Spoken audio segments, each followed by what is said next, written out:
Ini nulisnya absennya di mana kita? Di chat. Hah? Di chat.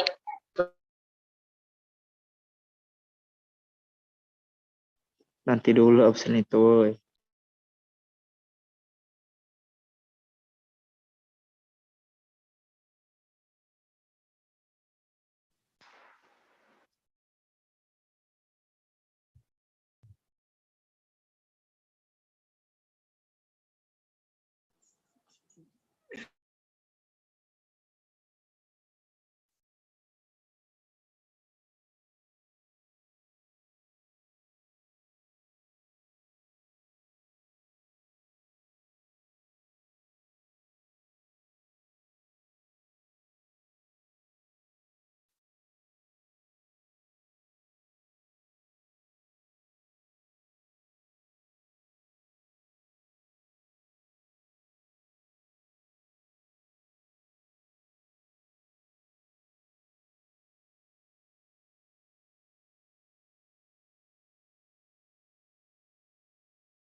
Prof, izin Prof untuk sudah bisa dimulai.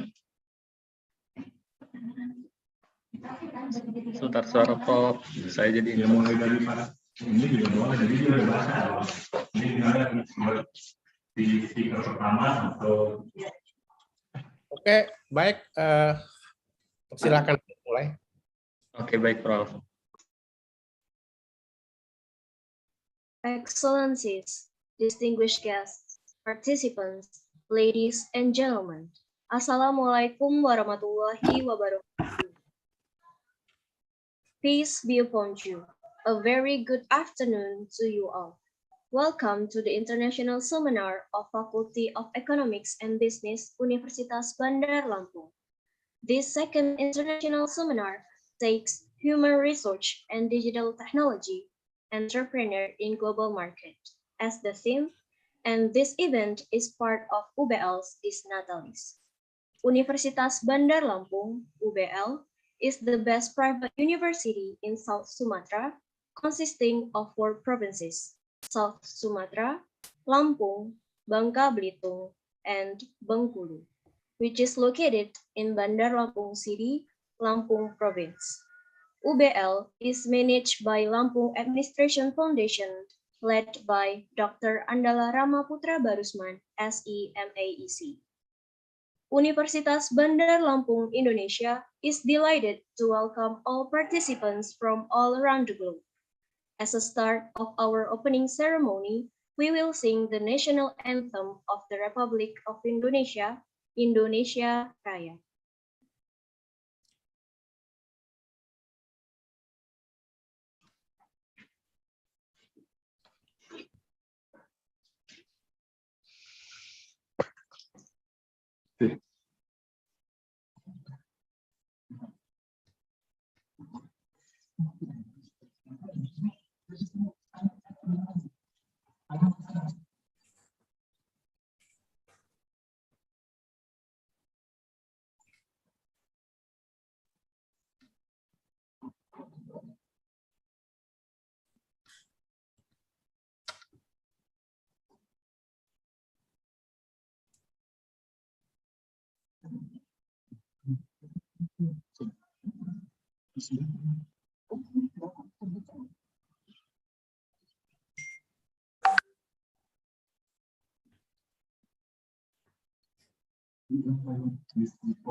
Oh ini.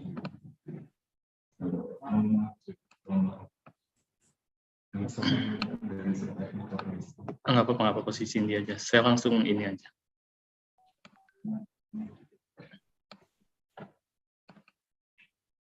Wait. Tadi nggak kedengeran ya?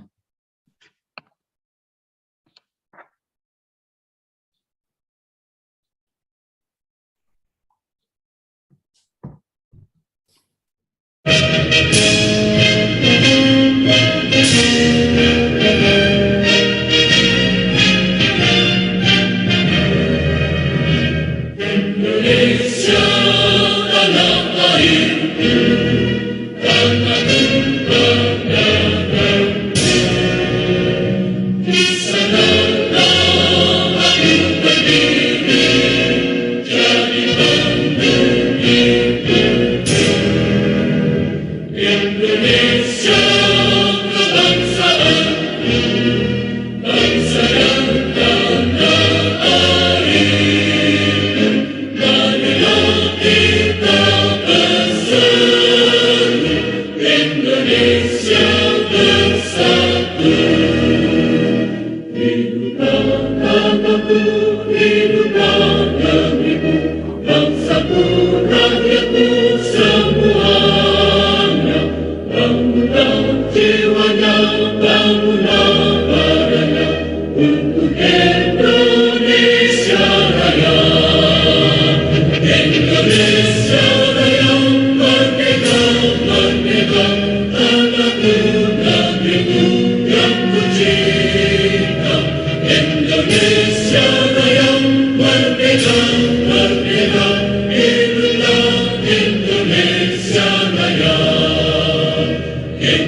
Now we move on to the speech segment that is going to be started with an opening speech.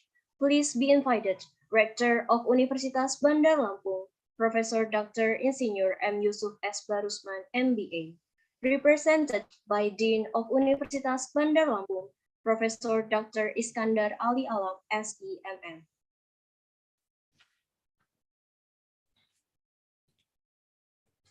Okay, thank you, Sandy.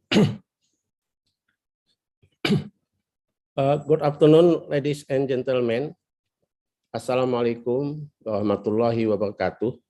Tabi pun, the Excellency Rector of Universitas Bandar Lampung, Professor Dr. M. Yusuf Sulparana Barusman MBA, and then the Excellency the Chair of Lampung Administration, Pendesan Dr. Andala Ramaputra Barusman SMIC.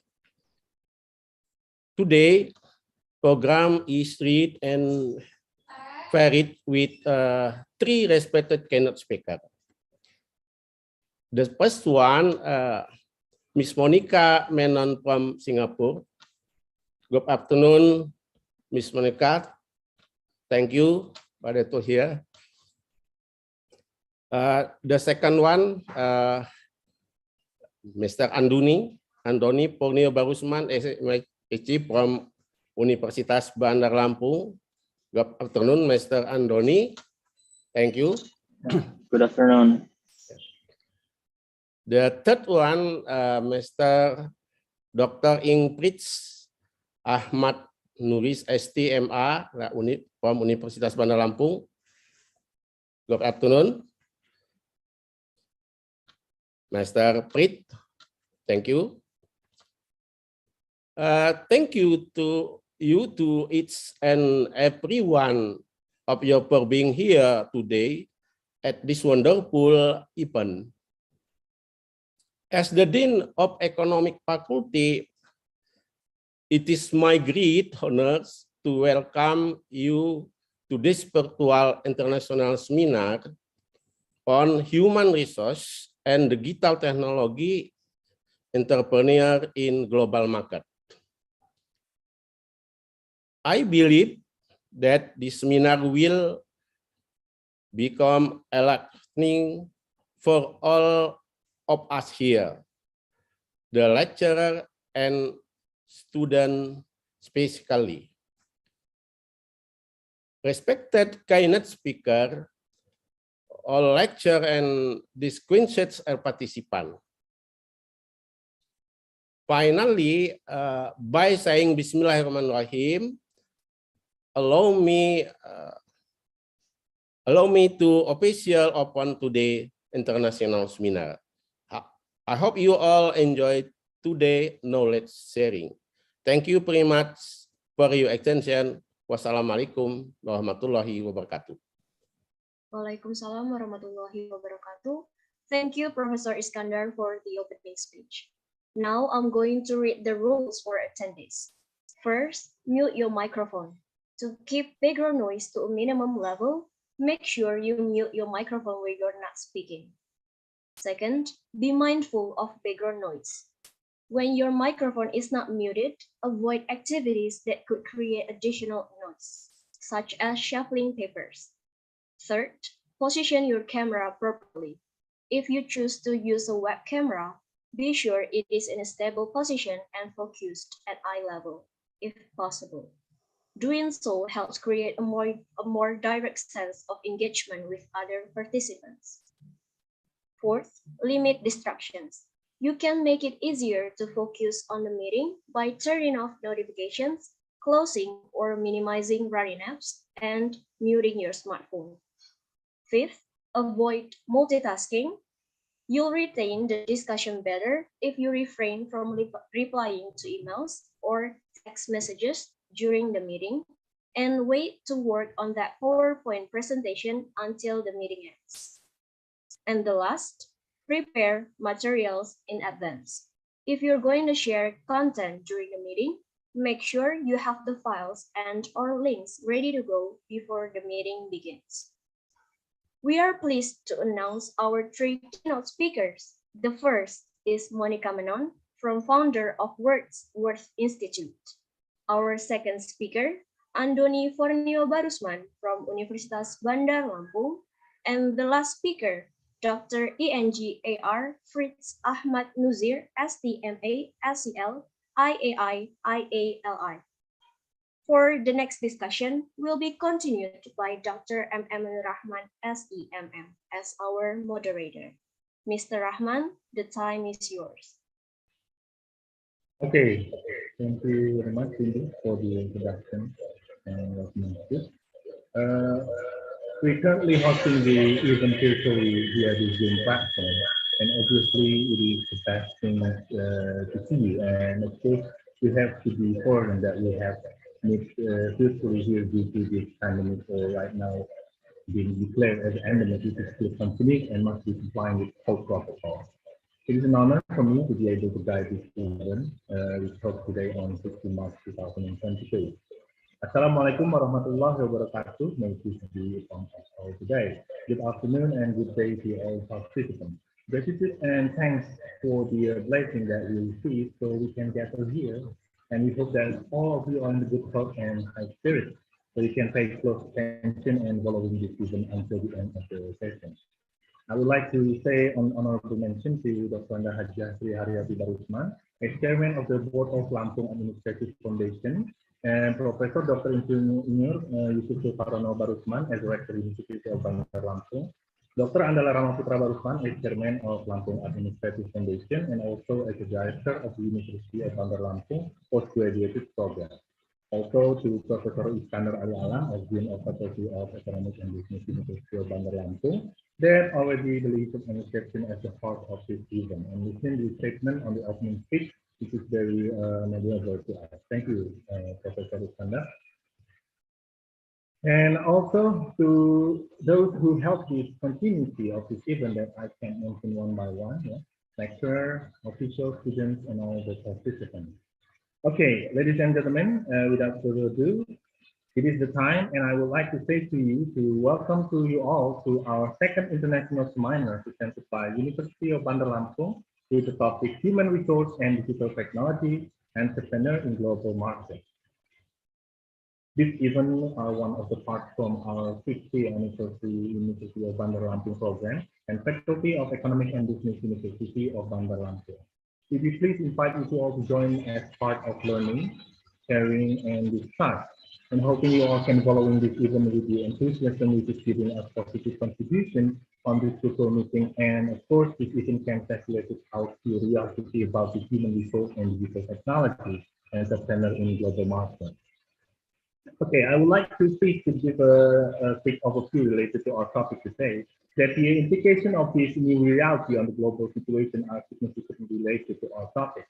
For entrepreneurs, it means greater opportunity combined with the greater risk. The greater complexity of this new business increases the management challenge facing the entrepreneur while simultaneously making success more rewarding. Dealing with the complexity as international operations, cultural differences, and network of alliance requires a set of special skills, in addition to the well-documented and complex skills of the domestic entrepreneur.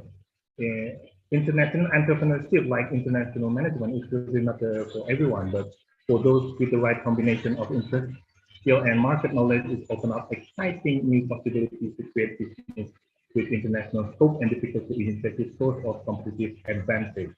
For existing small businesses, it means that their market is more accessible to entrepreneurs located around the world. And for the large firm, this trend means continued erosion of the market by small specialist firms with global.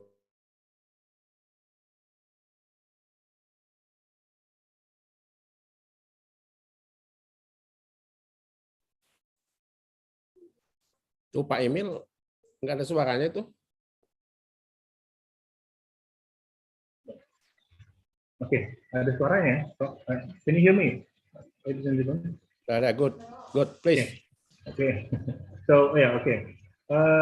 Therefore, our topic today can be included not only from an economic perspective, but can also be said to be correlated to all disciplines, because individuals who will be said to compete in the global market do not focus on only one aspect. Okay. Okay, I will read and also check the connection of our speakers, where is our keynote speaker today, of course, our person who really capable and deeply understand on any aspect related to our topic. Our keynote speaker, I mentioned to order the presentation of material, which is our first is Ms. Monica Menon. Hello, Monica. Good afternoon. It's an honor for you to be with us today. Yes. Hello, Emil. Thank you Yes, for inviting thank me. you. Thank you. And our second keynote speaker is Mr. Andoni Purniabarusman, the president of University of Bandar Lampung, who has connected with us too right now. Mr. Andoni, good afternoon to you. Hello. Hello. Good afternoon, Mr. Emil. Okay, glad you can join with us right now. Okay. And our third keynote speaker is Mr. Fritz Ahmad Nuzir, yeah, represented from University of Bandar Lampung. Hello, Mr. Fritz. Hello, good afternoon, Mr. Emil. Okay, Sorry, I still couldn't turn on my video. Yes, yes. Good afternoon, Mr. Fritz. We're Yeah. glad, and we are very happy that you have joined us right now. Okay, ladies Same and here. gentlemen. Okay, it is a pleasure to you all to follow and contribute to constructive and educational questions that can be addressed to the chat column on the Zoom as well as YouTube virtual meeting link, where you can find the address and the invitation you've been followed before. The rule for asking questions that can be done at the time after the speaker has presented their material, and I will select and read the chief participant question addressed to the speaker, and of course by including your real name and agency you are from. Okay, now we enter the presentation session. It is the most awaited session in this event, I think, which is the presentation of topic regarding human resource and digital technology from our extraordinary speaker. Okay, first is keynote speaker on this event is Ms. Monica Menon, which will deliver the material with the topic about 21st century skills and being future ready. Okay, before we listen to Ms. Monica presented the material, I will read her theme as an introduction to our speaker today. That Monica is a trained educator and facilitator who crafts and delivers various English languages and research programs and design curriculum for specialty institutions and adult educators both in Singapore and regionally, and have several institutions served in Singapore as well as National Institute of Education, Nanyang Institute of Management, Singapore Polytechnic, Cedar Secondary, PIIG Katong, and so many of these institutions served in Singapore as well. And also, Ms. Monica served the community service and project, Vice President English Language and Literature Teacher Association Singapore during 2015 to 2010, and have several core specialization like creating learning centers in early childhood classrooms, effective teaching strategies to engage learners, formative and thematic assessment methods and techniques, and have several publications, which is the professional practice, partnering and educator, professional and family, yeah, evaluating project work, research tools for school, committees, and supervising circles. Okay, and there are so many more of an activity that I can read one by one. Okay, I think Ms. Monica is ready to present the material. Without further ado, the time is yours, Ms. Monica. Thank you so much, Emil. So it's a great honor to be here. If I'm speaking a little bit too fast or there's something that's not clear, do let me know by way of putting it in the chat function. I think Cindy has done a great job to give all of us the rules of today's session. So selamat siang, okay, and thank you very much for the invitation to this conference. It is my pleasure to be part of your international conference with Universitas Bandar Lampung. I also would like to say a very big thank you to Professor Dr. Iskandar for his opening address. My two other keynote speakers today, Mr. Fritz Ahmad and Mr. Andoni. It's a great pleasure to be doing this alongside both of you. And of course, Dr. Emil for reaching out to me and asking me to do this. So So a very warm welcome to all of you. I'm taking this call from Singapore, and it is really wonderful to be able to do this without the need for travel. And I think that in and of itself is a testimony to your topic on how human resource and digital technology makes it so possible in this global market. Now, I will try my best here and there to put in a few words in Bahasa Indonesia. So I told Dr. Emil that my mother was born in Medan, Sumatra. And so I do have some connections with Indonesia, tapi saya punya bahasa Indonesia kurang bagus. So I'll do my best where it's very necessary. I will use some of the words. Please forgive me if the terms are not correct. So you're very welcome to correct me along the way. I have done a fair bit of training throughout Indonesia. I've been as high up as Medan and Pekanbaru in Sumatra, all the way to Makassar in Ujung Pandang. So including Surabaya, Bandung, Jakarta, I've gone to various places to train teachers. And it's a great honor to be seeing more than 200 of you on today's platform. So let me go on to my slides now. If the technical team could just help to share my slides. Yes, so yes, I can see it, and hopefully all of you can hear me clearly. So my topic for today is 21st century skills and being future ready. Okay, we'll go on to the next slide, please. I think Dr. Emil has already done a great job sharing all my accolades. But if you want to find out a little bit more about me, you're welcome to go to my website, which is wordsworth.sg. Okay, about 10 years ago with my cousin, I started a preschool in Medan, Indonesia to cater to the middle income group, to give them good opportunities in education. And I do a lot of writing of curriculum materials for speakers of other languages. So let's move on to the next slide, and I can share with you what I'm going to talk about today.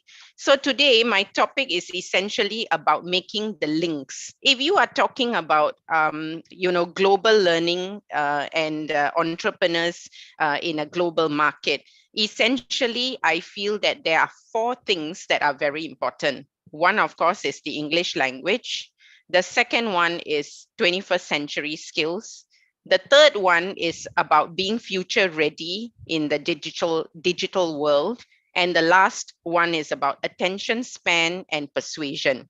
So these are the 4 things that I have identified. And being an educator myself, I have often shared this with other educators, with students, and with parents. These are the things that I usually share with them. So for today's conference, I've actually put all of them together into a set of short slides and materials, which I hope you will find useful. We can move on to the next slide. So the first thing that I want to talk about is the English language. Next slide, please. So I feel that the English language cannot be emphasized enough. Technical team can, yes, thank you. Next slide, yes, this one, thank you. So I feel that the English language cannot be emphasized enough. And as you know, we use English for medical journals, we use it for research papers, we use it in the world of finance, okay, and we use it in R&D, okay, in scientific development. At this point in time in the world, we have about 1.8 billion people who speak English, of which about 350 million of them are first language users, and the remaining 430 million of them speak it as a second language. So all of you here in Bandar Lampung doing this conference are part of the 430 million global speakers of English. And that is how important English has become. Okay, so going on to my next slide, please. I would like to mention that knowing English is one thing, but combining English with other skills is equally important. So we estimate that by the year 2050, which is less than 30 years from now, there will be 2.5 billion speakers of English. And we also know that English is the most common language for international communication and business.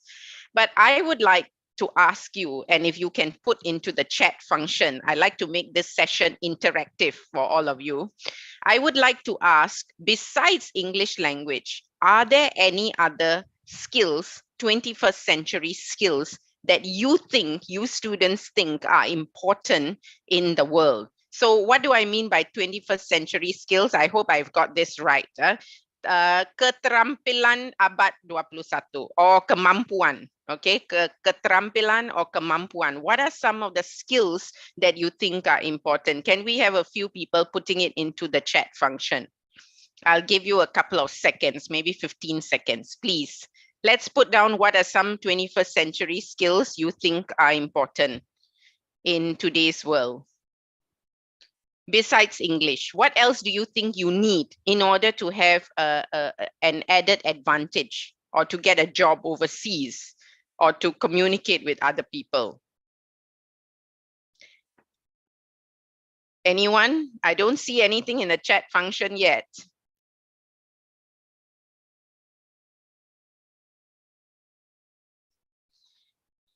Yes, thank you. Thank you, Cindy. Critical thinking, yes. Anything else? Others? Adaptation, yes, thank you, Julian. Maybe a few more skills. Yep, good social skills. Thank you, Jesslyn. Yes, creativity, adaptation. You people are fantastic.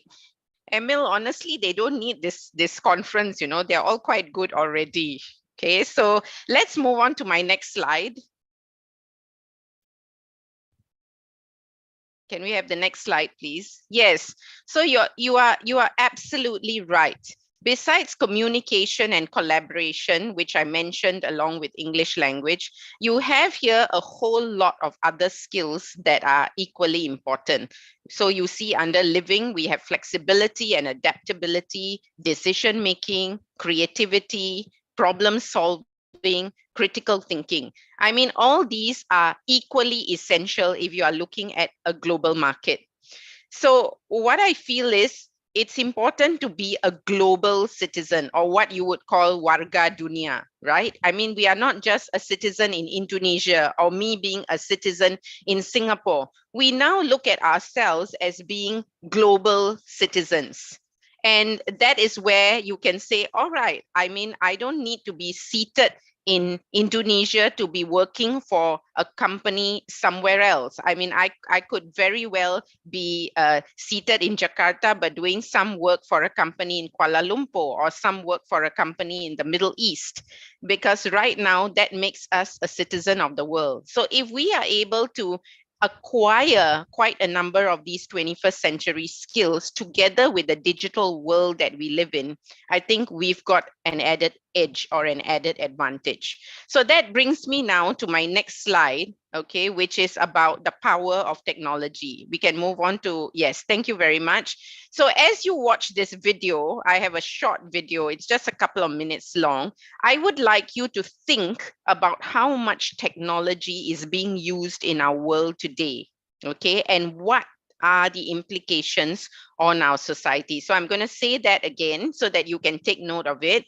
How much technology is being used in our world today, and what do you think are the implications on society? Okay, so can we have the video, please? We can stop the share. No, we can have the video.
Thank you very much. We can go back to the slides. You know, I'm always amazed. I've shown this video to a few university students before, and every time I watch it, I don't know about you, but every time I watch the video, I am just so amazed that in the last maybe 10 years or so, how many things we do, even with our phones alone, the number of things that we do. We use Google Maps to look for a direction. We can take a virtual tour of a museum. All of us can use a virtual background for Zoom. We can shop online and buy something overseas. You know, you can use Google Translate to find out the words. People who are blind can listen to audiobooks. You know, the power of technology is just so amazing. So that brings me to my next question, and I hope you will be able to put something into the chat function. So based on the video that you saw, okay, what are some jobs you think that exist today that were possibly unheard of 5 or 10 years ago? So this is where we look at pekerjaan masa depan, right? Jobs of the future, right? So what are some possible jobs you think that never existed before and exist today? Or some jobs that you think might exist in the future and you need to prepare yourself for that today because you're looking at human resource in the 21st century. So can we put a few of those into the chat function, please? I'll give you all a few minutes. OJAC Online, artificial intelligence trainer. Yep. Great. Thanks, Julian. Others?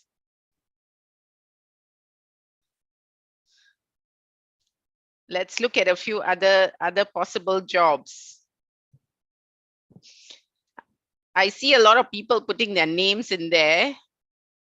Yes, what sort of programmer? Thank you, Rifki. What sort of programmer? Storage-based cloud engineer, YouTuber. Thank you, Jesslyn. Yes, thank you, Julian. Yep. So using what you know about some of these jobs, you need to ask yourself, what are some of the things you think you want to do? So let's move on to the next slide. Next slide, please. I don't know why I have this box in the center. I can't seem to see. Yes, thank you very much. Yes, so somebody said something to do with artificial intelligence earlier. So I have here a couple of jobs. One of my favorites is the AI educator, because I myself am in education and sometimes I help people to connect with others. So I told you my family is from Medan, and I have a few of my nieces and my cousins who are teaching English over there. So recently I got in touch with a tuition student who was seated in Jakarta, and she got in touch with me and she said, Mrs. Menon, I need a very good English tutor, but I want someone who can also connect with my daughter who is not very good in English and speaks a lot of Bahasa Indonesia, but I need her to learn English quickly and fast, and I need it by second language approach.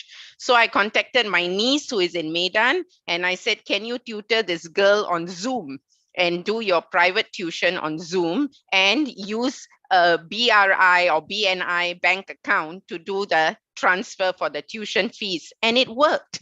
So that is I mean, it's not artificial intelligence, but it is using an educator that is seated somewhere else. Having said that, there are also AI tools like Grammarly, and there are other tools online which can help you with the resources and the ability to use language or any other subject that you are learning through artificial intelligence. The other one that I like very much is the second one in this box, and that is the virtual surgeon. So as the name suggests, you could be a doctor who is seated in Jakarta and guiding another doctor from Pekanbaru to say, this is how you do this surgery or this knee surgery or this knee replacement surgery. So it's performing a surgery either using robotics or possibly remotely guiding someone overseas. Okay, so Mr. Andoni says, is it only me or the shared screen looks blurred? It looks slightly blurred to me, but generally all right. I'm not so sure about the others. I mean, I'm okay if somebody wants to stop screen share and share the screen again. I'm okay with that. Yeah, because I cannot read the slides. Okay. All right. So I'm not so sure. Does the technical team want to stop the screen share and share it again? Thank you for that, Mr. Andoni. Yeah, so maybe I'll just move on while they are correcting the technical side of it. So that's where I feel that the jobs of the future are things that we need to look into. We need to make sure that as students and also for the faculty over here, that we are preparing our students for jobs that either may not exist or jobs that require a lot of technology and that our skills make us ready. So communication, the ability to communicate to the doctor or the teacher or the student, the art of being able to do that in a culturally sensitive way is equally important. So I'm actually at my last couple of slides now. And if the team would like to screen share, I'm at the slide which talks about challenges. Yes, this one. Thank you very much. So let me read it out. Okay. Research shows that in the year 2000, that was 22 years ago, the average attention span of a person was 12 seconds. And in 2020, that is 20 years later, it was about 8 seconds. So our attention span is actually dropping. And so the research also shows that the average attention span of a goldfish is 9 seconds. So in the year 2020, the truth of the matter is we as a society have a shorter attention span than a goldfish. Now that's a little bit frightening, but there is also an implication of having the short attention span. And that brings me to the next and my final slide. Okay. My next slide basically talks about the implication of the short attention span, the ability. So there were 4 things I talked about. Okay, the 4 things were the use of English. Okay, the second one was the 21st century skills that you need to have. The third one was being future ready, which is all about the power of technology. And my last one is this one on the short attention span.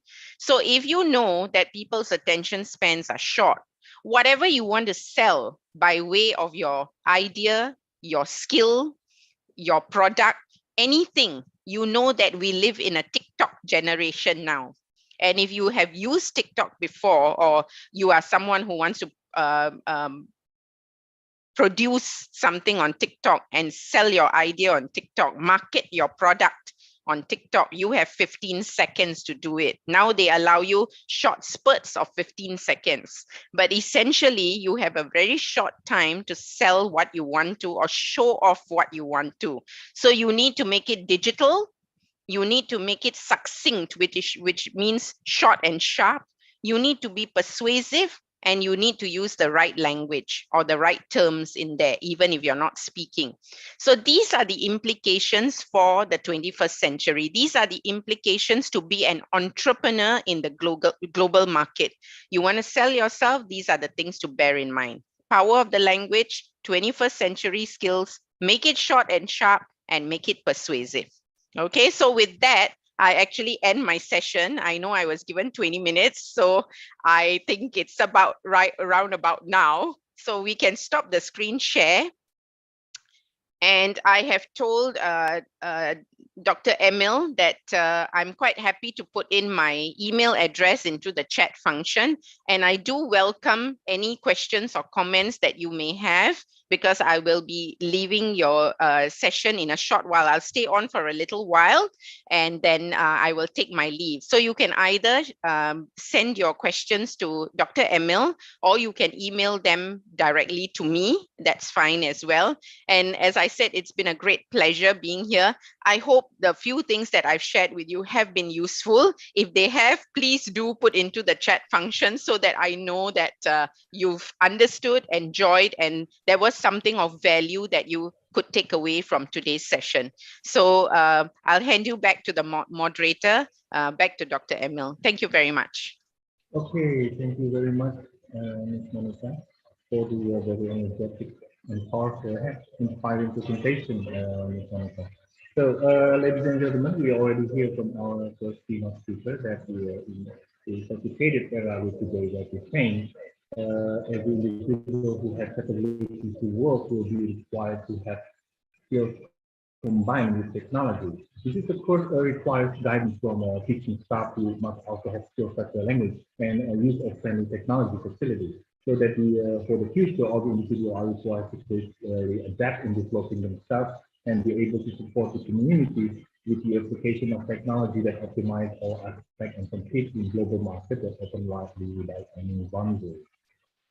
Okay, after we listen to the presentation, we invited the participants to write down the related question addressed to Ms. Monica to the chat column in the Zoom app below by including your real name and agency you are from. And this is I will select it and read the question addressed to our speakers today due to our limited time and discussion. Also, for information to remind you to all participants today, I repeat it again, which I already been stated in front by Cindy for the list. Attendees and certificate links can be seen in the chat column and or can contact the committee for today's event who have been reading on the current second international seminar player, as I mentioned before. Okay, ladies and gentlemen, and now our next speaker today is Mr. Andoni Purnio Barisman, MSc, who represented University Bandar Lampung. This is Mr. Andoni will be delivering his response on the occasion with the topic is human resource and digital technology entrepreneur in global market. It's very surprising and encouraging for today's resolution to respond regarding the entrepreneur in global market. Before we listen to Mr. Andoni's presentation, I will be pleased to read the profile. Okay, Mr. Andoni through the education level in Faculty of Economics and Business, University of Indonesia, Jakarta, Depok, 2016. And also he's been doing organization activities as the President of Faculty Economics, University of Indonesia, batch 2012. And Mr. Andoni has been passed the Bachelor of Science in Economics and Business, Universiteit van Amsterdam in Amsterdam 2016, and get the 2 Master of Science thesis in Business Economics at Universiteit van Amsterdam in Amsterdam, Netherlands 2017, specializing in managerial economics and strategy, and in finance and investment at Rotterdam School of Management, Erasmus University in Rotterdam 2020. Mr. Andoni has several work experience in organization and academic activities like foreign investment as financial analysis, and young evaluation as modeling and economics associated, and in Mandiri banking as investment banking internal and investment management intern, and had academic act and on 12th annual London Business Research Conference, Imperial College London in 2017. Okay, so we already know that Mr. Andoni has deep knowledge about related to our topic. Okay, Mr. Andoni, without limiting the time, let's listen to his presentation material about entrepreneur in global market. Mr. Andoni, the floor is yours, Mr. Andoni. Okay, thank you, Mr. Emil. Can everybody hear my voice? Yes. Just to make sure. Okay, yes, good.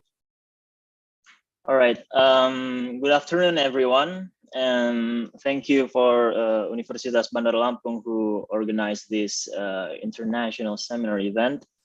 And okay, also I would like to say good afternoon to Professor Iskandar and also the keynote speakers, Ms. Monica, and then there's Mr. Fritz and also Mr. Emil as a moderator.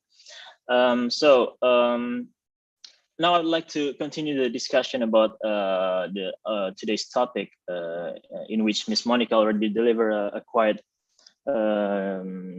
comprehensive materials. She's done a great job. Thank you, Ms. Monica. Let me share my screen.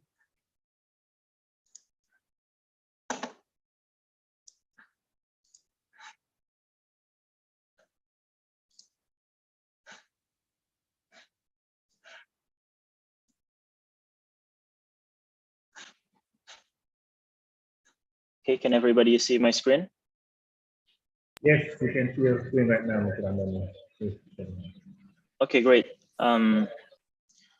Okay, the topic of today's is human research and digital technology, entrepreneur in global market. So from my point of view, discussing this topic can be started by looking at the development of technology throughout history. So my discussion will be quite long on the history of industrial revolutions and up until the time now we are facing the Industry 4.0 and how can we anticipate the future. So by understanding how technology has been evolving over time, we can identify what kind of jobs and skills that are essentials and required to survive as well to thrive in the era of digital technology, as well as in the context of entrepreneurship. And Ms. Monica already delivered some of the skill sets and jobs in the future. And I will also talk about that pretty much or less. And then, yeah, let me start the discussion. So throughout history, one of the leading indicator of human civilization is the advancement of technology. And technology has been evolving as a result of the evolution of human intelligence. And human intelligence has been evolving for thousands of years as a result of understanding phenomena around the world and interaction with others. But the development of technology itself has just started to grow exponentially for the last maybe 300 years, starting in 1700. And therefore, we can start by going back to the beginning of the Industrial Revolution. So what is Industrial Revolution? Maybe some of you already heard pretty much about that. So Industrial Revolution can be defined as the major changes and transition in manufacturing and industrial process with new innovative technologies. So this period can be identified by a major breakthrough in production process, in technology, as well as disruption in the job market. So now we start with the first industrial revolution, which happens between 1750 until 1830. So the first industrial revolution happens and can be identified through the use of steam power and mechanization of production in the industry. So before that, production process was done manually, using manpower, using hands, and takes a lot of time. So the innovation of steam power leads to several inventions in this era, such as mechanized cotton spinning in textile industry, as you can see in the picture on the right. So prior to Industrial Revolution, most workers was employed in agriculture, such as farmers, owners, and tenants. And later, the trend shift towards manufacturing, as you see in the picture on the bottom right. We could find men and women before the Industrial Revolution works around their households and farms. But after the Industrial Revolution, most men and women worked in the factories. So the Industrial Revolution marks a major turning point in history, where almost every aspect of daily life was influenced in some way.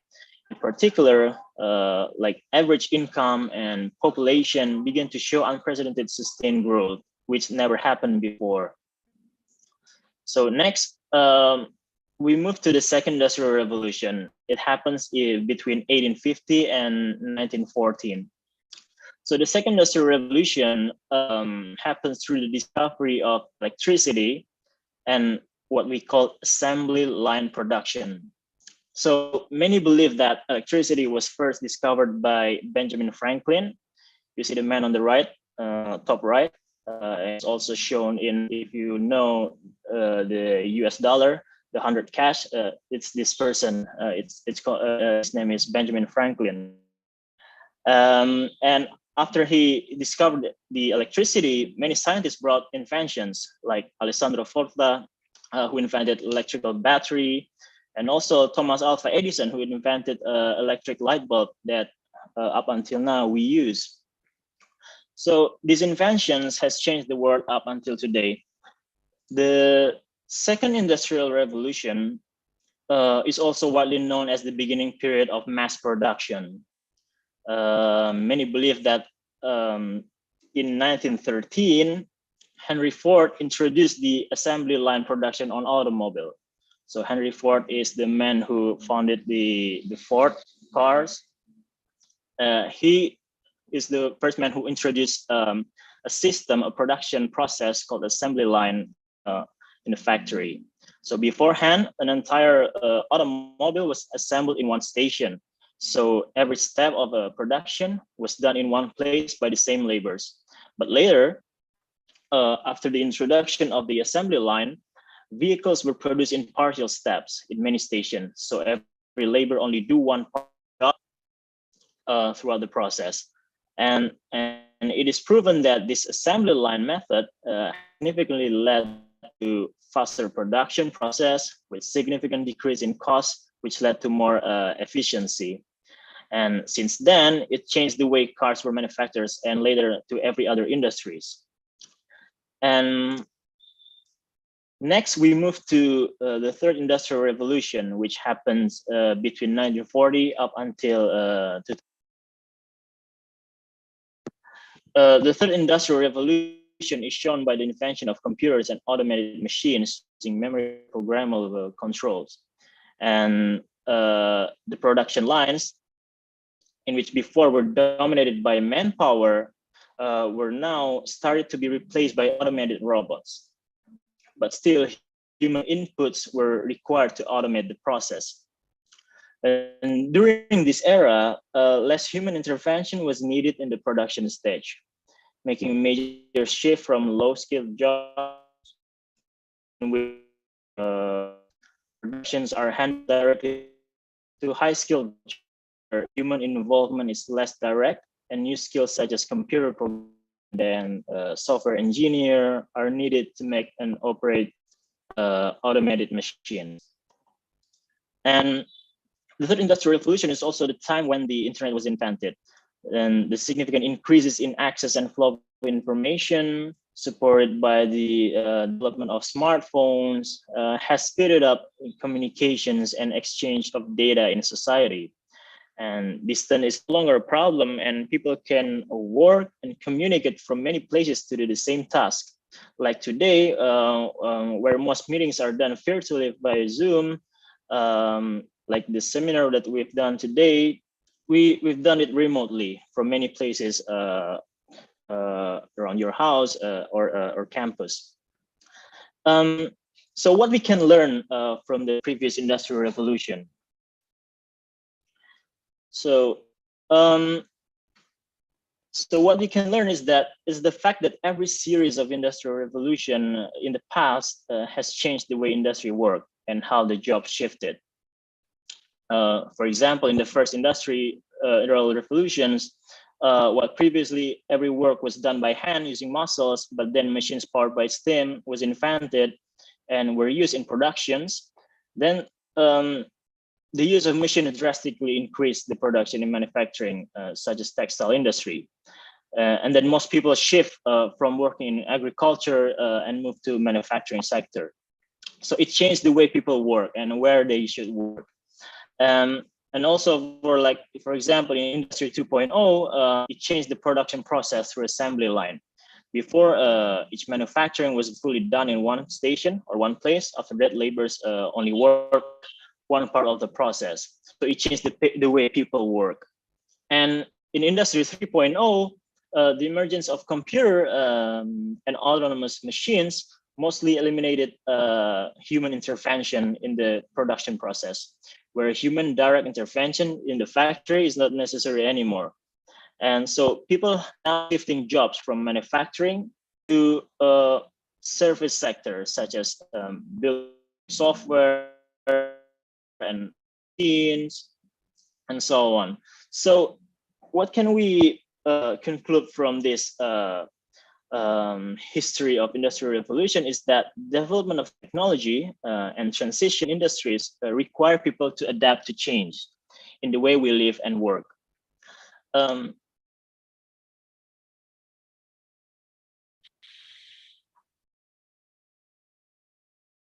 Hello?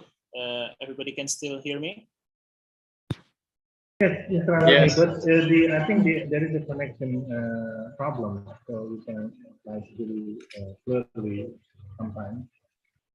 Sorry. Okay. Okay, now we can clearly hear you. It is still lag or No, it's not right anymore. right now it's quite clear, my voice? Yeah, it's quite clear right now. Okay, you can continue. Okay, good. Okay, let me continue. So yeah, so we've seen 3 stages in previous industrial revolution. And now we're going to talk about the current situation in which we're facing what we call Industry 4.0. So what is it? What is Industry 4.0? So Industry 4.0 is the age of cyber physical system. So it's all about connectivity between the real world, the world that we're living right now, and the digital world. So maybe some of you ever heard like metaverse. So we're building a digital world right now, and we're going to connect these 2 worlds, and we've done a lot of things between these 2. So for example, jobs, schools, everything. So it happens in Industry 4.0. It's also about if you ever heard like hyper internet speed like 5G, and then if you ever heard about IoT, Internet of Things, artificial intelligence that already discussed by Ms. Monica, and then big data. This is all about the stuff, and we'll talk about them in the next few slides. But before we jump to those technologies, I would like to first discuss the fundamental key that exists in Industry 4.0. So in Industry 4.0, connectivity is the integral part of the process. So driven by high-speed internet environment, Industry 4.0 brings dramatical change to several aspects of production process. For example, if we talk about inside the factory, not only that the production process can be replaced by computerized machine, in Industry 4.0, machines are connected and could communicate with each other in one system. And also, every system in a factory could be connected and interact with each other. For example, if one machine in a factory is down and cannot function properly, it can tell the other machines that the whole manufacturing system to adjust the production process without human intervention. And also, it is possible for one factory to connect with the other factories. For instance, if one factory has reached full capacity of production, it can tell other factories to start production. So machines and systems can be monitored remotely via computers and mobile phones through application internet connections. Also, the operation can be tracked real time for users to monitor the needs for maintenance, for example, and system development. These are some of the things that has been changing in the factory. And we can see that human intervention, including the role of coordinating as well as maintenance, will be less and less of needs in the production process of manufacturing.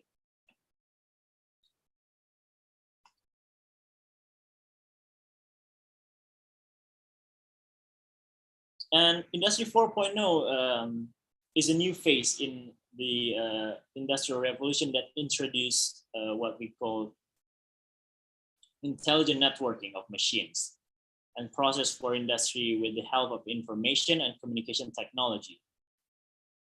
Computers, devices, machines, they all connect with each other to make decisions based on big data without human intervention. And now we're going to talk about some of the key technologies in Industry 4.0. The first one is advanced robotics. So factories have used robots that are able to perform a series of actions autonomously or semi-autonomously. And it already happens since the Industry 3.0, but right now it becomes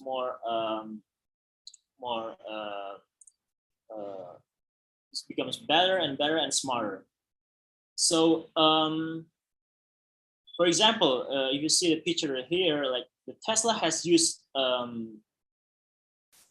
has produced what we call a Tesla bot. This robot is designed for to assist people, and therefore it is very possible and very likely that we would face a what we call human robot collaborations, either in the jobs or even in the daily life. And the next one is what we call Internet of Things. So with IoT, computers, devices, and machines are connected to the internet, and it can interact with each other through exchanges of data with least amount of human intervention. You can see, for example, I put a picture of a smartwatch. It's an Apple Watch on the left side. So this Apple Watch can record a body temperature. So when your body temperature is high, it can suggest to make a doctor appointment in the location nearby. If we agree, it automatically book an appointment, and all we need to do is go to the doctor. And if we have a smart car like Tesla, for example, we can just go inside the car, and the car will drive automatically to the doctor at the scheduled time without the need for us to drive the car. So imagine this kind of future where machines could interact with each other, and we, as a human, doesn't need to intervene. Like, it's very cool, but scary at the same time. But we're going to into that direction, and that's why we need to prepare. What are the skills? What are the jobs that are available in the future since the presence of this kind of technologies? And the next one is what we call big data. So with the power of IoT, computers, devices, and machines record their operations and store the data.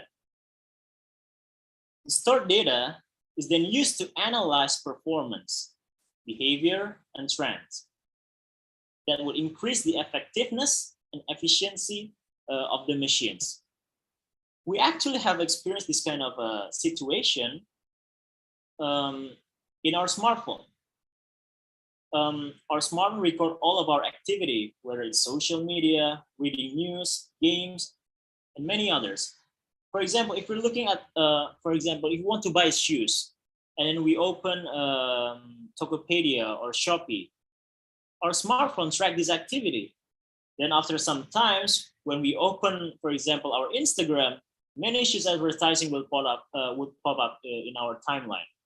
So behind this, the chip inside our smartphone process our activity and translate into data and analyze our behavior to produce an output, and in this case, in the form of advertising in the social media. So in the age of Industry 4.0, data is the new raw materials. And even some say that data is the new oil, because by having data, you can control everything. And you can do many things in the age of Industry 4.0. And next one, we talk about cloud computing. So after these machines can record their performance, and where can they store the data? Because now not only humans but machines also record their operations, and it needs a lot of capacity, like what we call maybe hard disk or a memory card, but it's no more. In Industry 4.0, we know there's a technology called cloud computing. As interconnection between devices and machines is the integral part of the process, it requires fast and secure remote access to the data for all the machines and systems that operate in many locations.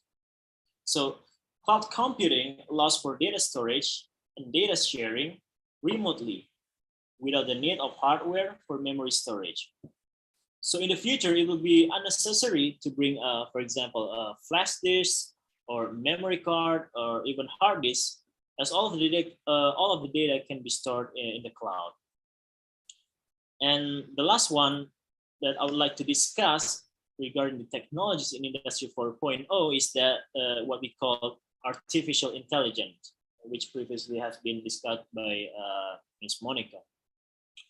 So IoT-based devices not only could perform data recording, but also data processing and autonomous decision-making. And this AI technology opens the gate for machine to simulate human behavior, like learning, planning, reasoning, knowledge sharing, and problem solving. We often heard the term machine learning, where machine process the data and learn itself to improve performance.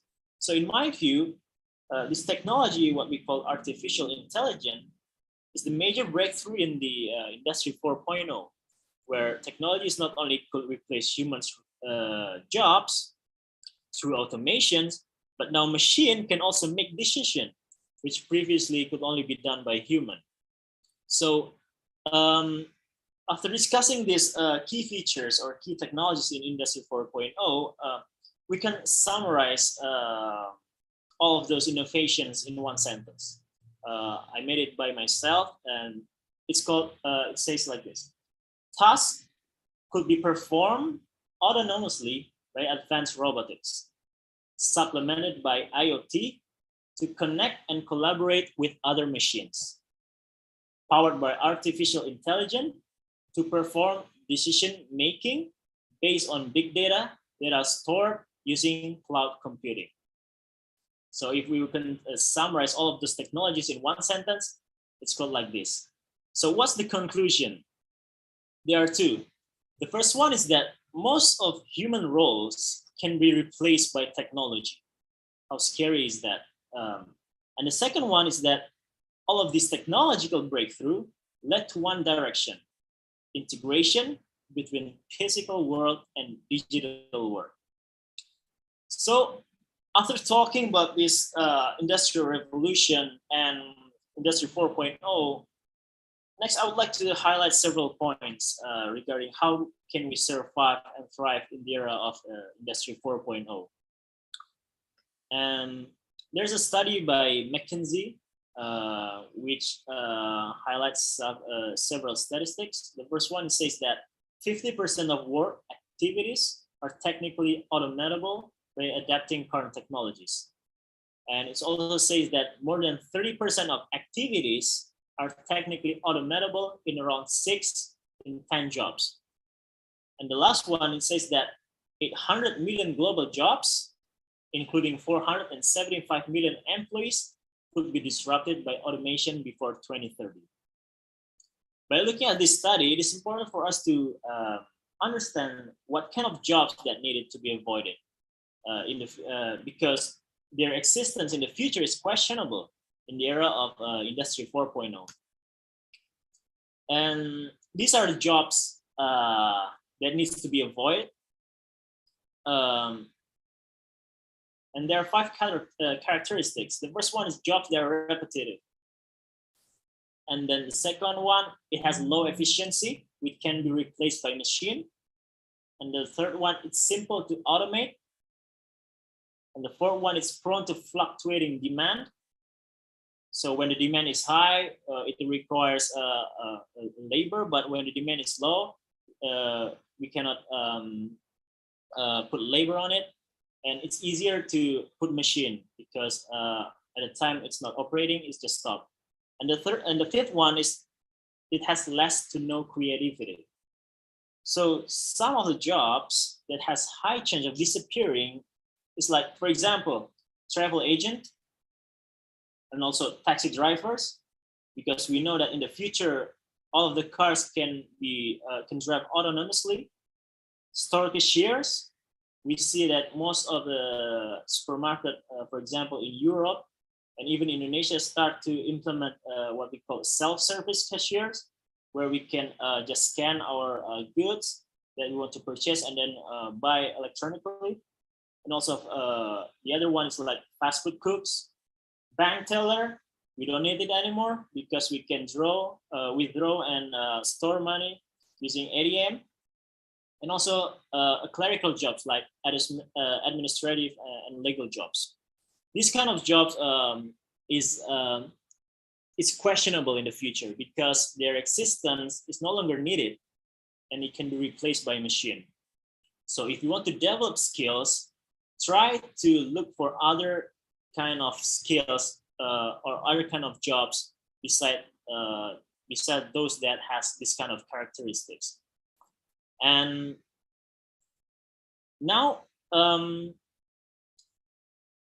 we're going to discuss new jobs that will exist in the era of Industry 4.0. Because if we learn from Industrial Revolution, every phase of Industrial Revolutions eliminated many previous jobs, even millions of jobs. But at the same time, new types of jobs were created, and so as in the Industry 4.0.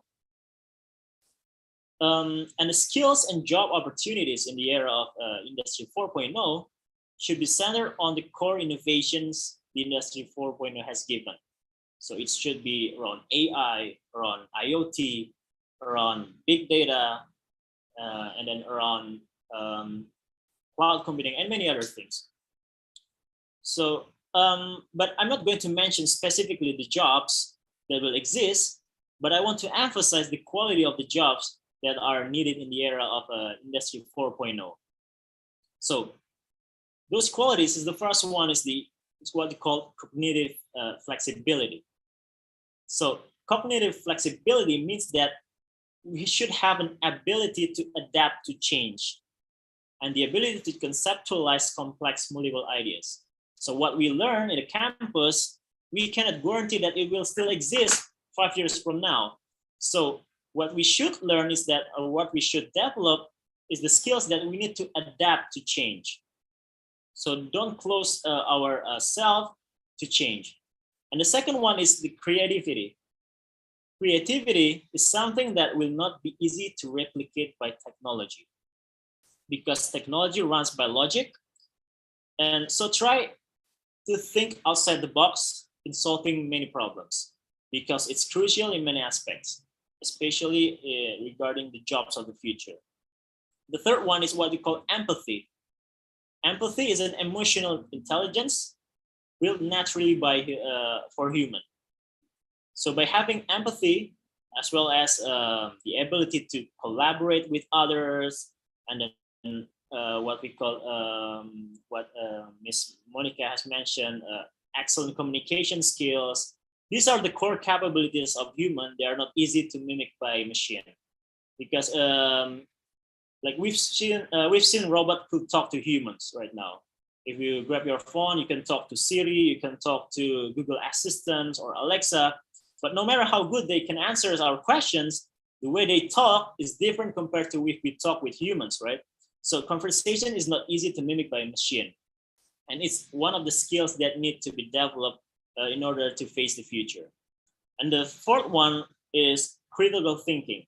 Some of you already answer or mention these skills.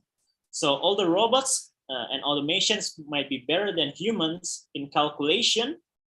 Humans are still better in dealing with subjective side of data analytics.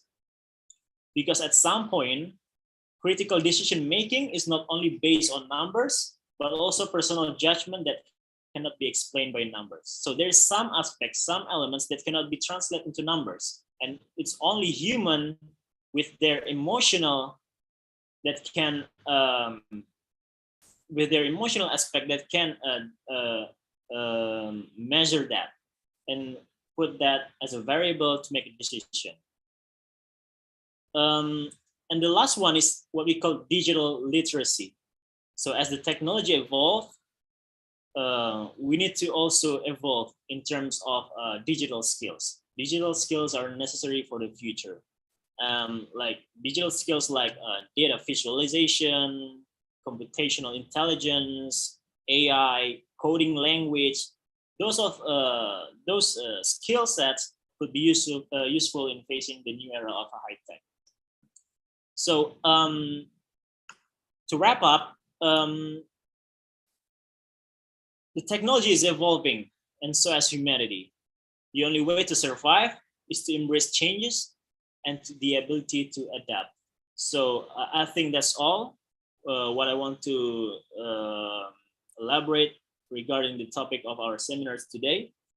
Thank you for listening and good afternoon.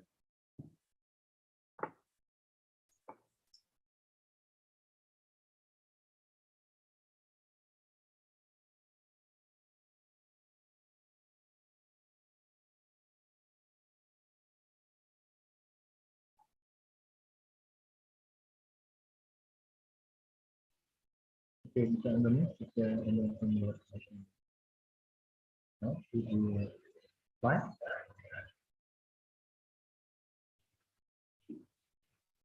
Okay.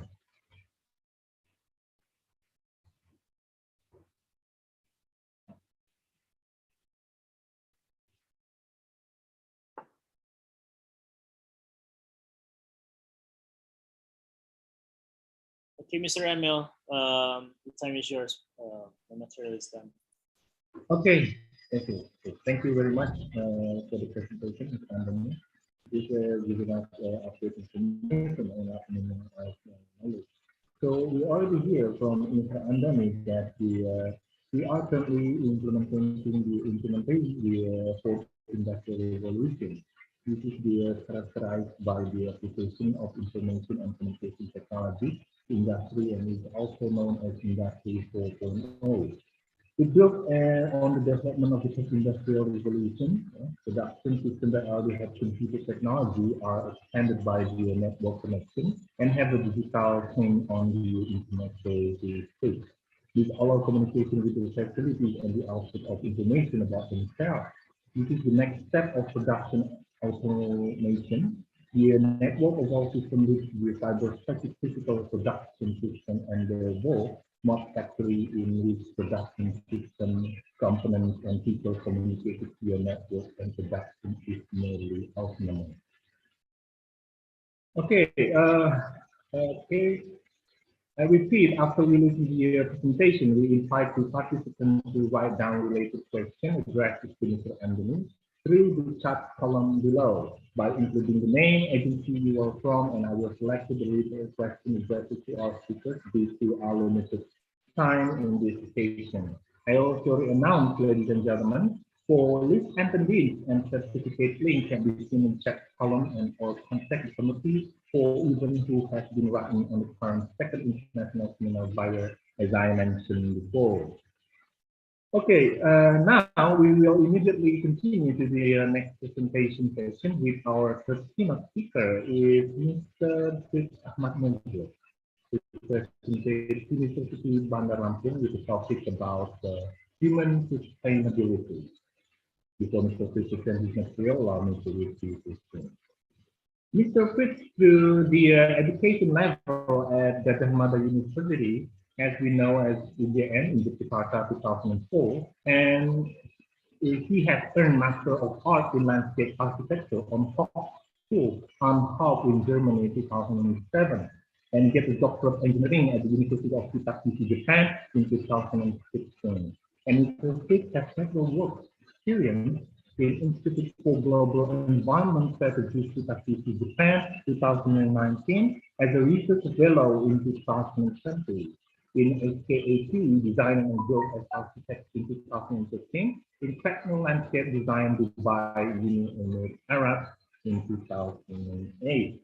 And now he's currently still active working as a lead consultant as main architect besides a lecturer in University Bandar Lampung, and also have organization activities such as head of Indonesian Association of Landscape Architecture or EARE in 2014, and now as the head of Center Sustainable Development Goals or SDGs, Studio Design and has served as dean, and now as a head of architectural study program at University Bandar Lampung. And also he has as a member of the Indonesian Architect Association or EARE, and this Environment Researcher Association, EPLDI, also as a founder of Metro Kita Center.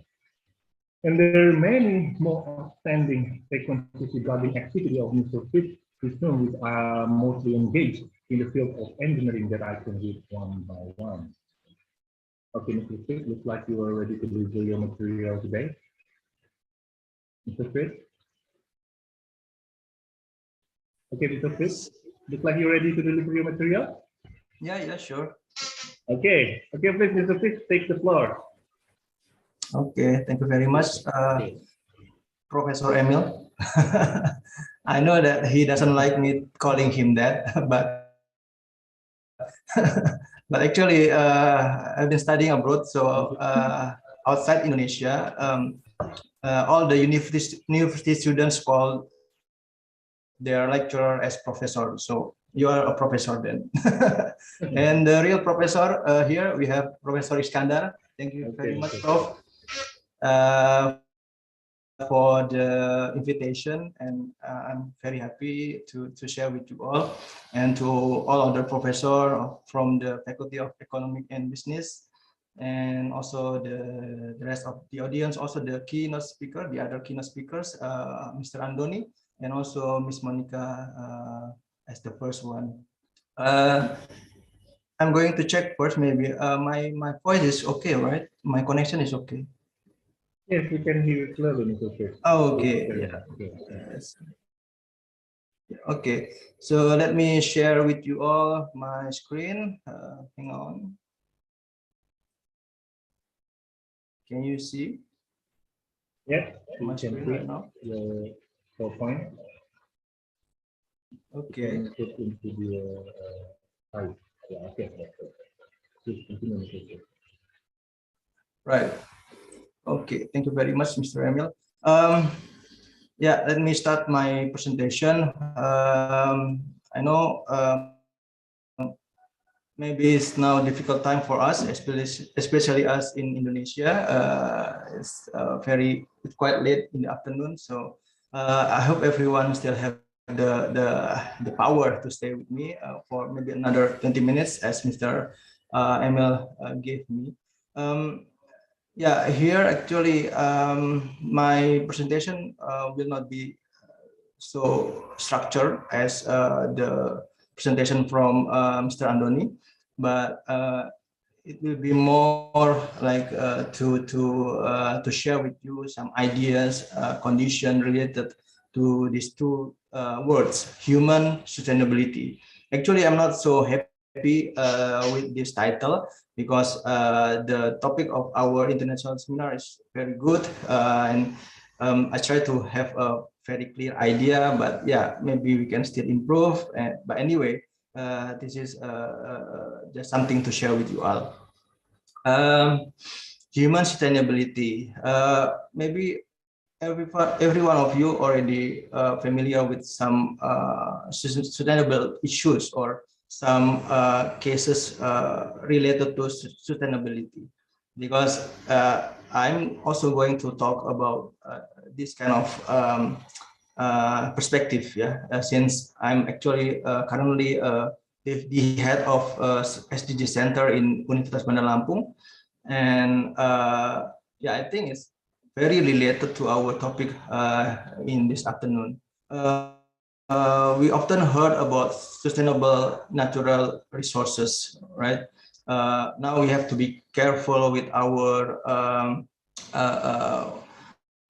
food, our resources from our ocean, from our forests that usually being used for our daily needs. And also another term maybe about sustainable energy.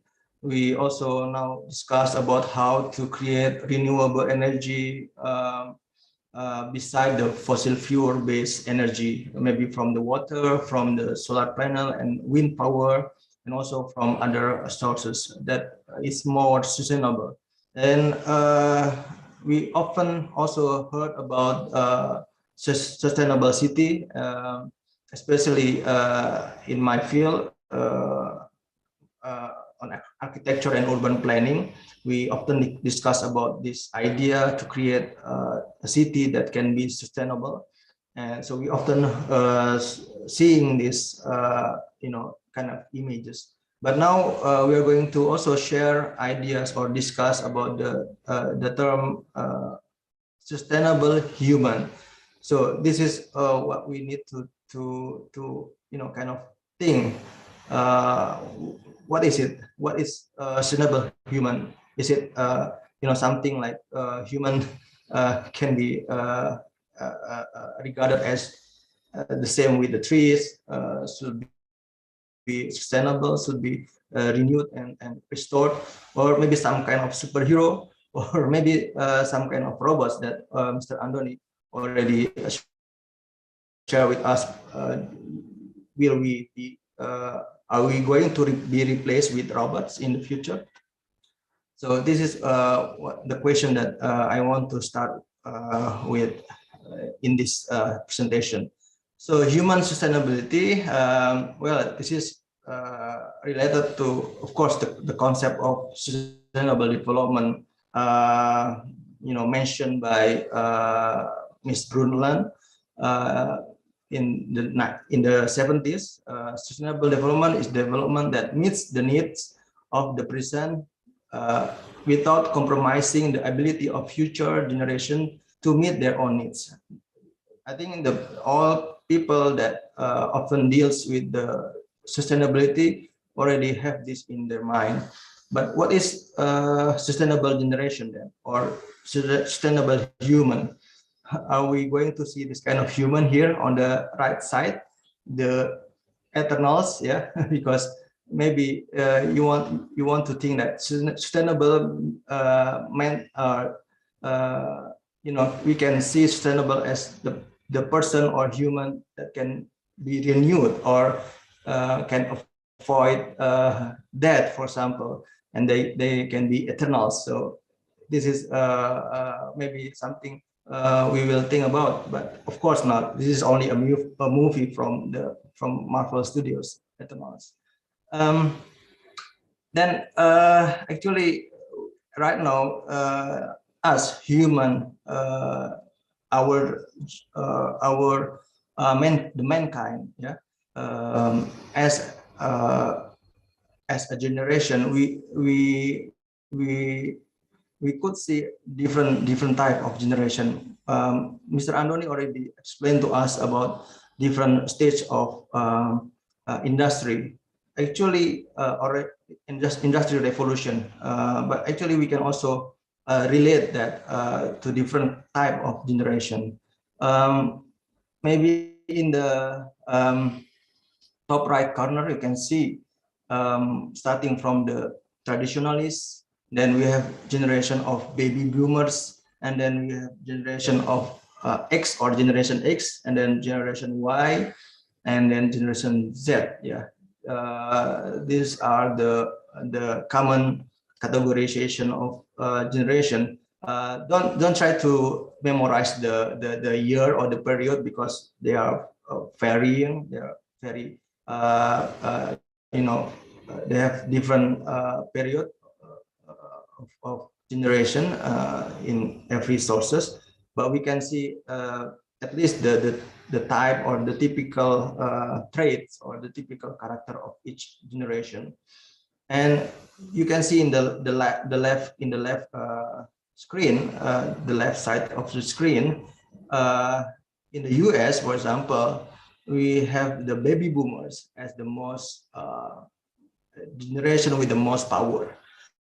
Yeah, because mostly they are the leaders in the company, in the state, in the government, and so on. And then you have also the Gen X or Generation X that is actually becoming the main working power of this time period. And then the newcomers are the millennials, not really newcomers, but they are gaining more and more powerful in each year. And then in the UK, table on the right side, you can see the percentage in the UK workforce, the baby boomers having 33%, and then Generation X, taking 35%, and then Generation Y, and then Generation Z. Yeah, actually, this is also maybe most of you here, the students are categorized in this generation. And then the same information from this slide, we can see, actually I want to limit the focus on these three generation X, millennials, and also Generation Z, because it's actually we are waiting, or we are kind of expecting more from them or from us actually. So for example, Generation X, they have pros and cons. The managerial skills, revenue generation, and problem solving. We are expecting coming from the Generation X, and then the cons, the negative side from the Generation X is that we have them to be less cost effective and less executive presence, meaning they have minimum skill of leadership. And then for the millennials, of course, they are very close with technology, and then entrepreneurial, and then opportunistic, and so on. And we can see the comparison like this. Each generation have their own characteristic or traits. What about in Indonesia? The same trends actually happening.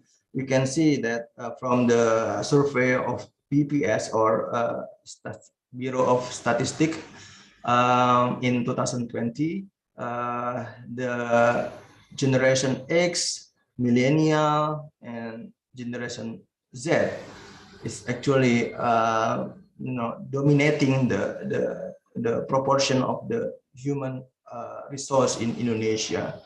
And so based on this conclusion, based on this finding or information, we could already foresee who are important for our future. Actually, of course, everyone is important, but when we think about the next global market, or when we think about the human resources for sustainability, we need to understand at least these three generations. And coming up, actually, there is post Generation Z, or people already mentioning about Alpha generation. So here I'm trying to find some image that kind of capturing the physical appearance, but maybe it's not very good quality of picture. So Generation X were born between 65 until 80, but don't really limit yourself to this, because actually every source or every reference I had mentioning different time period. And but similar characteristics are they are the one of the generation with most power, as we can see from the US condition. And then before, we used to have MTV. Maybe I don't know if many of you are still familiar with the MTV. And then also pop culture. And then they care more about family, because the generation before, the baby boomers, they were too attached with the work. They were building their countries, their cities, so they often neglect the family. So this generation coming after the baby boomers try to do the opposite. And then they also control on work. They want to have control on working hours. It doesn't mean that they are lazy, but they just want to, really have a balanced life between working and living. So they can control this and maybe a bit flexible. Then they are more independent. They have managerial skills, and they, happy to provide problem-solving ideas. Then millennials born between 81 and 97. Currently, they are one of the biggest numbers. So between Generation X and Y, dominating the world population. And since they are more open to the internet and globalization, so they are more friendly, or they are not, they are tackling the issue of gender and racism. They are more multicultural, and of course, they don't divide, or they don't, they know what other language, other culture, and they are respecting that. Then it mentioned here that they have the entrepreneurial skills, and then opportunistic and tech savvy, meaning that they are very friendly with technology, and then enthusiast.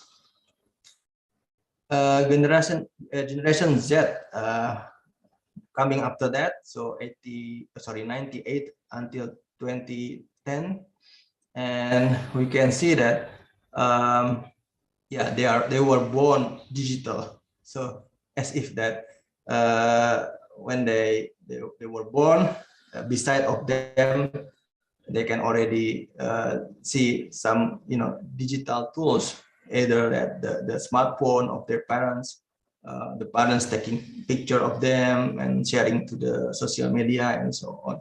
So beside of the life in the real world, they also have life in social media. And then again, as continuation from the previous generation, they are also racially and ethnically diverse. So meaning that there is no border anymore. There's no difference. How to say? The racism is no longer exists, at least theoretically. Then they've got this fast decision making. Time matters, like because information is coming to you every seconds, not only daily but every second. So they have to decide fast. Then highly connected through the internet, and yeah, like us now, we are connected through the Zoom, and then currently they are most in numbers, and then still we can see more trades incoming because they are still developing.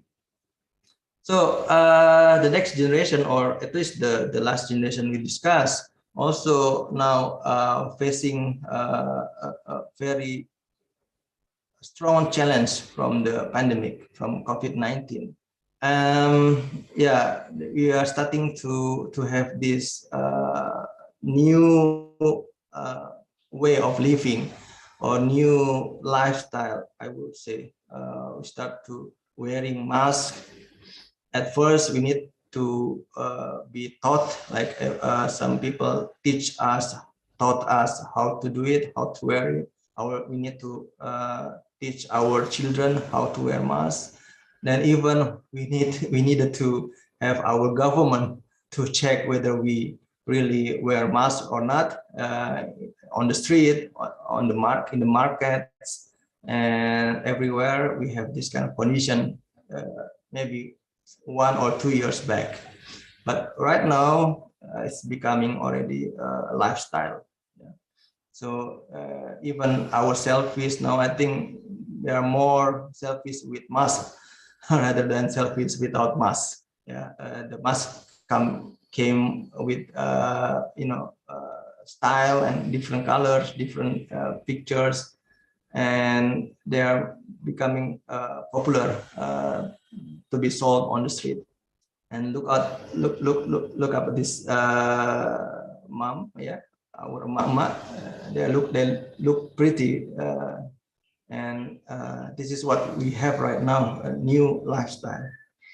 Then we also have this rule, yeah, way of life.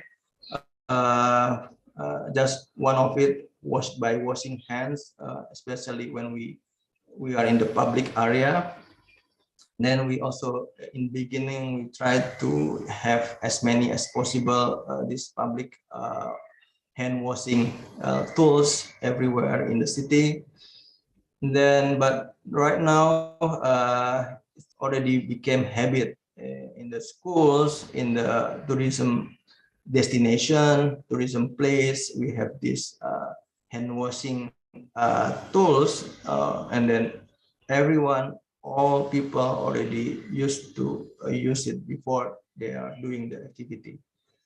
Then not only washing hands, but we are more, I think, based on my personal opinion or observation, the sporting activity getting more and more popular within our community.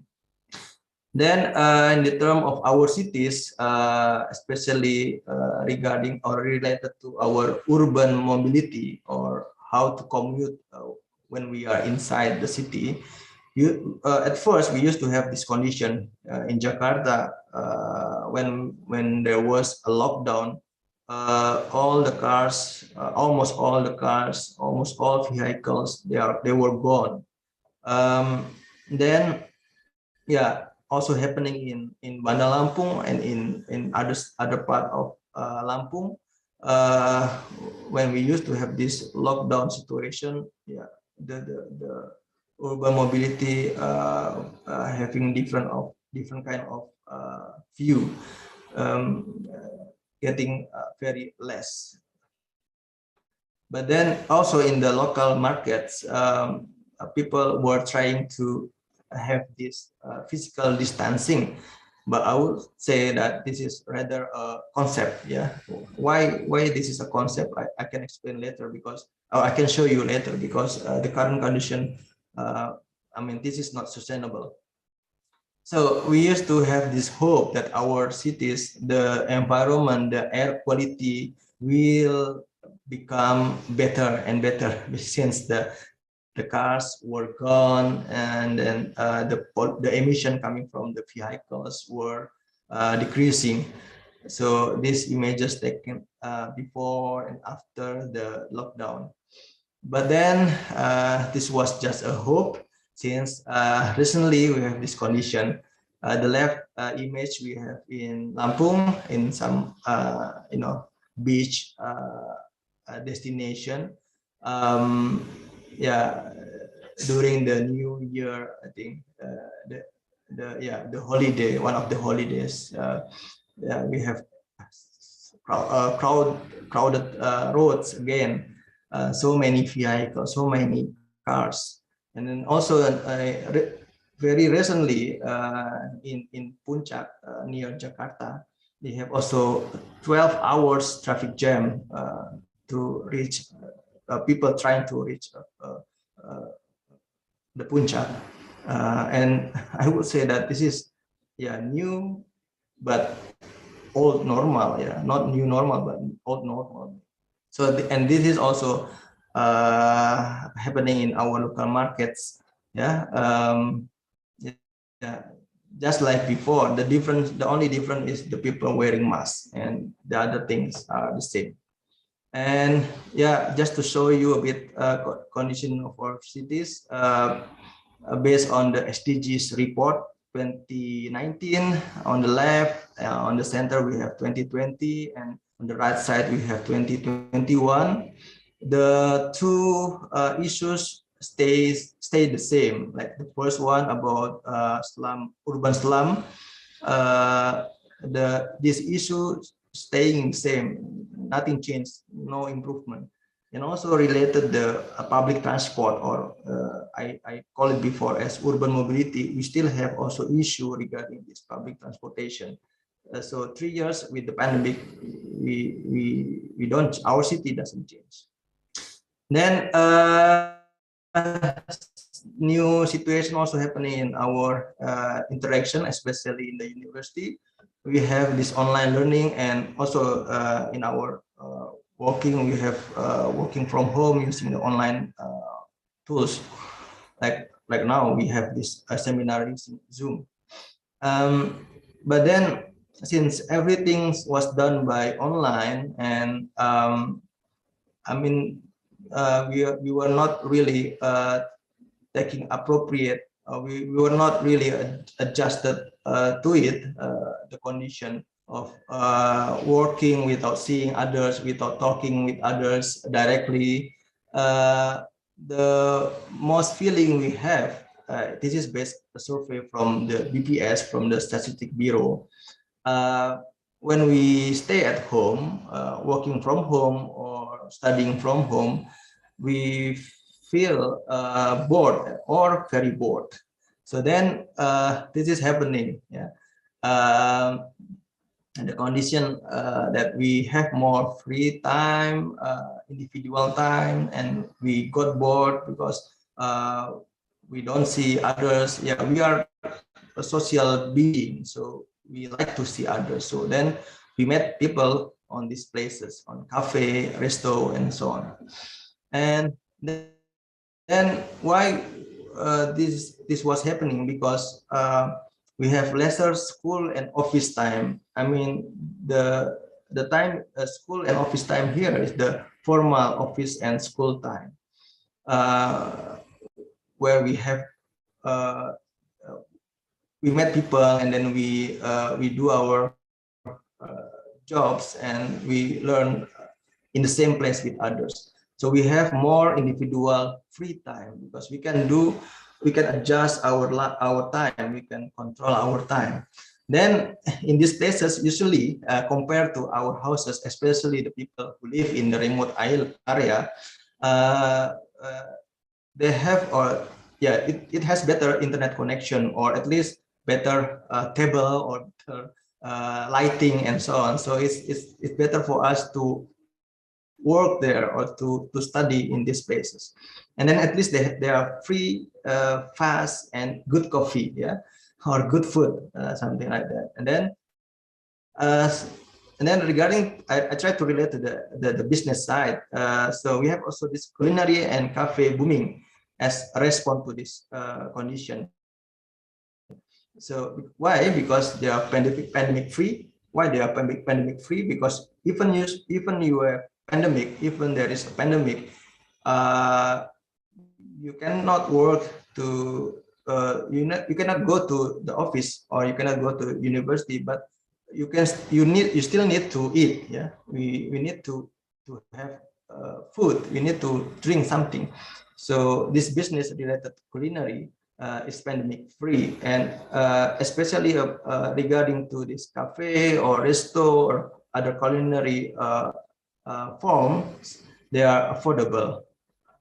So now this business, the culinary business, they are they can adapt better to the pandemic, or now we have the endemic. So even like here we have from vaccine to coffee, so they encourage people to vaccine, to get a vaccine, and then they can have free coffee, something like that. So there are various innovation like this on this culinary business. So the phases, I would conclude like this. So people change, new lifestyle, and then people adapt. We have new habit. We are very aware of our cleanliness right now. We wash our hands. We use hand sanitizer. When we got home, we take a bath directly, and then some and other things we used to.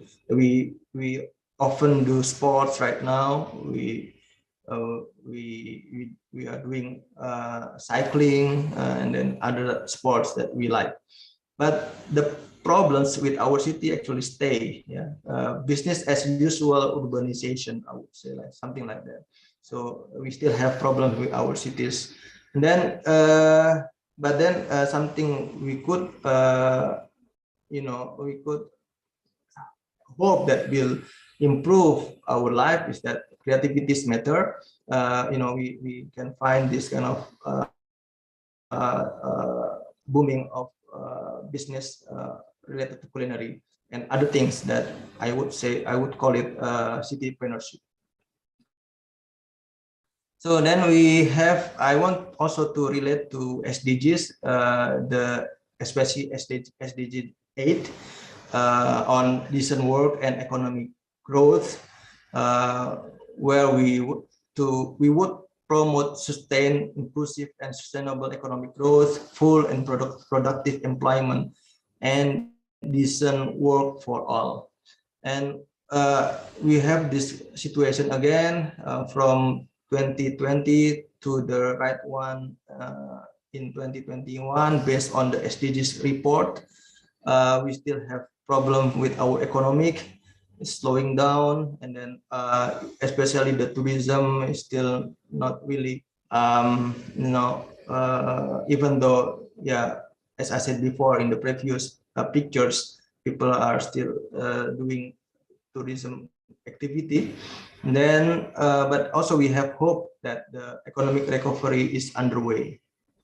Yeah, the problem related to our workforce is that, especially now, the open unemployment rate are still, not as we are expecting. We need to make it lower and lower in the future.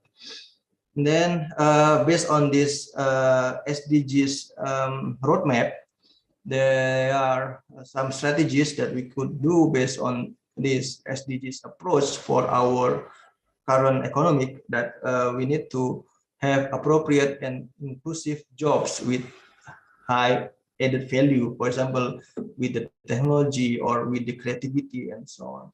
Then we need to increase the skills, as mentioned by the previous presentation, that skills required by the industries or maybe directly related to technology are important right now. Then we need to use these skills in the effective way. Sometimes the industry just to use it as a cover. Actually, it doesn't really improve their management or their productivity. So this need to be developed in more effective way, or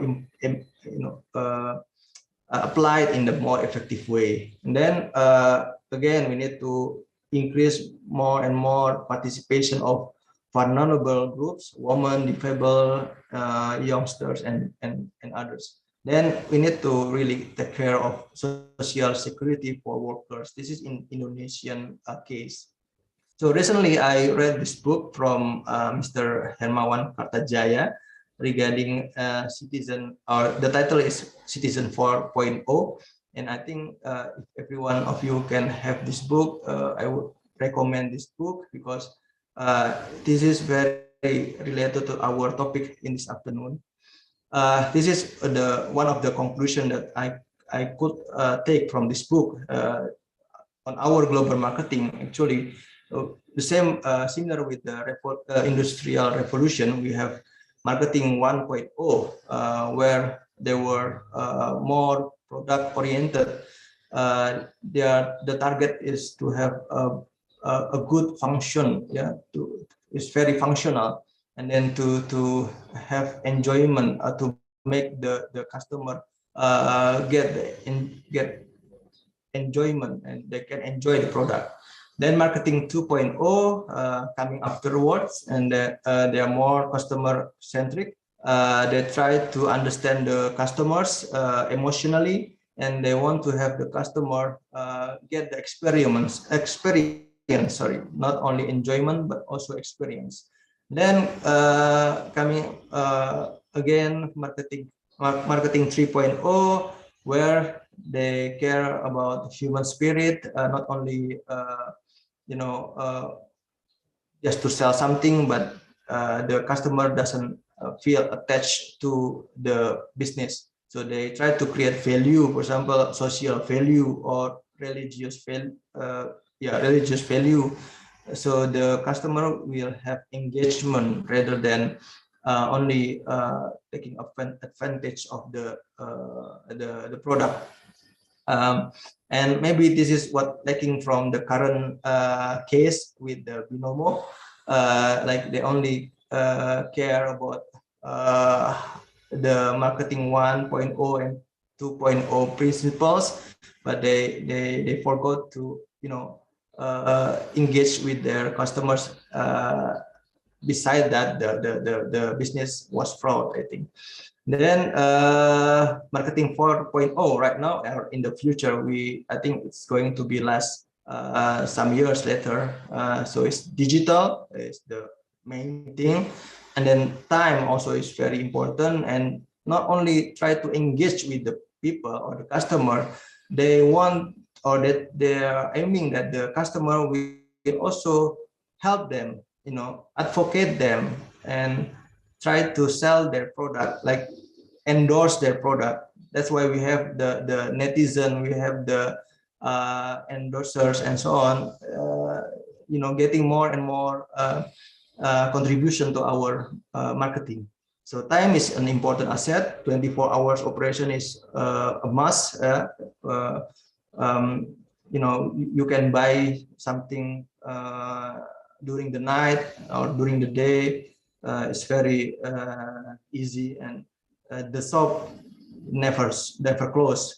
And then time is power. So the customer will have freedom of time where when they have to buy, when they can buy, when they can pay, and when they can get the product. And then real-time customers. So we need to you know, play with algorithm. That's why when we try to search something on Google, for example, on Facebook, sometimes on our social media, then we will get this kind of advertisement that monitoring our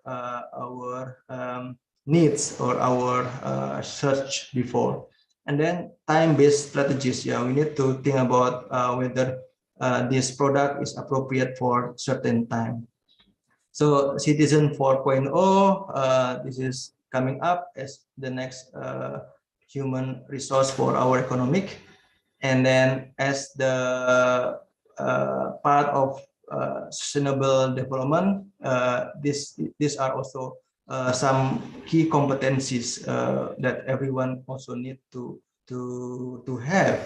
So system thinking competency, anticipatory competency, normative, strategic, collaboration, critical thinking, self-awareness, and integrated problem solving. So we need to have these competencies in order to be updated for the coming years. That's all from me. Thank you very much. Yeah, looking forward for the discussion. Thank you, Mr. Emil. Okay, thank you very much, Mr. Fritz, for the presentation that really provide additional insight and very inspiring about human sustainability. And by the way, I think I need to watch the Ismail movie, Mr. Fritz, so I can understand about human sustainable like you said. Okay, so we already hear from Mr. Fritz related like what we said before. Human sustainability means maintaining human capital. Human capital is private good and individual, rather than between individual or society. The health, education, skills, knowledge, leadership, and access to service constitute human capital. Increasing workforce skills to create quality and competitive human resource requires the creation of different jobs. Labor-intensive investment, development of scheme, and strengthening of social protection for workers too. Human sustainability extends beyond the business, immediate employees. Okay, after we listen to the presentation, we invite participants to write down related questions addressed to Mr. Fritz through the chat column below by including the name, agency you are from. All right, without further ado, all right, after we have following the series of material presentation from our keynote speaker, then we will enter the Q&A section.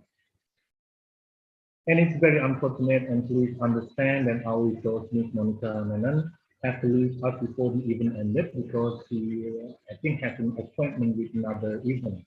But still, without reducing our respect, we say thank you to Ms. Monica, who has taken the time today to the presentation that we have followed together before. For the question that will be sent to Ms. Monica, our participant can send them directly via contact or email address to me or through the contact of today's event organizer. There are so many questions, I think, that I can receive through the chat column. Okay, and it is indicated that our participants today are very enthusiastic in the position and confused about the topic that we are complaining about entrepreneur in global market. Okay, well now I will read the question that I have recorded or send it to me directly. To our sisters, there is a question from Luca. I think there is a question from Luca addressed to I think it's Mr. Andoni. Okay. The question is, what is the greatest impact of the history of revolution on human resource and digital technology today? So, Mr. Andoni, I think this question is especially invited to respond and answer this question that I have to address to you, Mr. Andoni. Sorry, Mr. Emil, I cannot hear clearly the question. Okay, I'm sorry. Okay, so there is questions from Luca. what is the greatest impact of the history of the revolution on human resource and digital technology today? Can you hear me clearly, Mr. Anthony? We can maybe it's not quite clear because the sound is quite low. Maybe I can just okay. What I can understand what the question is, what's the greatest impact of the industrial? The impact of history of revolution on human resource, we say, then, and digital technology today. So I think it's the greatest impact that in the slide of your presentation, there is a history about where the history of the technology until now we say it's already reaching in the 4.0 technology. So what is the greatest impact on the or that history for human resource and digital technology? Okay, so the greatest impact.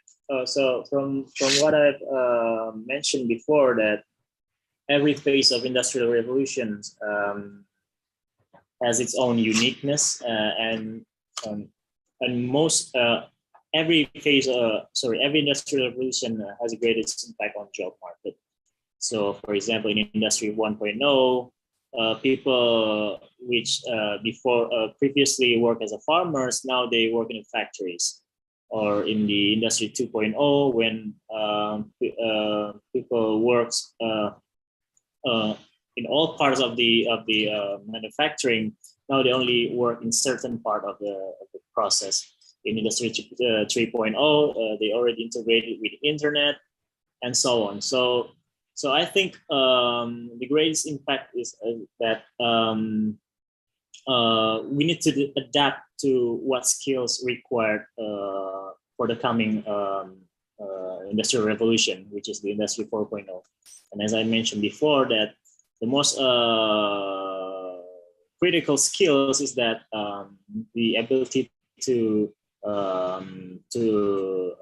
think critically and be more creative. Because those kind of skill sets cannot be replicated by technology up until today. I think that's all. I'm sorry because I cannot hear very clearly. Yes. Okay. Thank you, Mr. Andoni, for the answer. For the participant, maybe to feel the curiosity about the topic. And I think the second question I picked is for Mr. Fritz. The question from Mr. Iwan. Okay. What are the things that today's youth must have in order to become human beings who are able to survive in a sustainable manner, Mr. Fritz? I especially invite you to respond. Can you okay. What are the things? What are the things that today youth must have in order to become human beings who are able to survive in a sustainable manner? Okay, the youth, right? The young generation. How they able to survive in a sustainable manner, like you already been presented about the sustainable human sustainability. Yeah. Okay, I think the young. Thank you for the question, Mr. Iwan. Yeah, right. Actually, the young people right now, or here we have our beloved students. Needs to maybe do the same approach as the previous generation, like the baby boomers. They're trying to have a balanced life. Because remember, however, how good your connection with the internet or with the global entities. What you can do is actually just at your home or just surround you. So, and there are many problems surrounds you. So, as maybe we often hear about the words, think globally but act locally. I think that is the one of the principles that the young generation needs to remember themselves. They have many resources. They have many doors to global knowledge. They can go everywhere else in the world right now, just in the blink of an eye. They can know how to do something just learning from the internet, from YouTube, or from other things. So maybe most of them are more clever than us, than the professors. They can do things quickly, but the question is whether they can do, or they can change their environment, or the problems surrounds them. Like, for example, we still have, as I showed before in my slides, we still have the problem of global slums, or the slums area in the cities are still there. So what can the youth, the young people can do, can fix this problem? And the things that we can learn also from the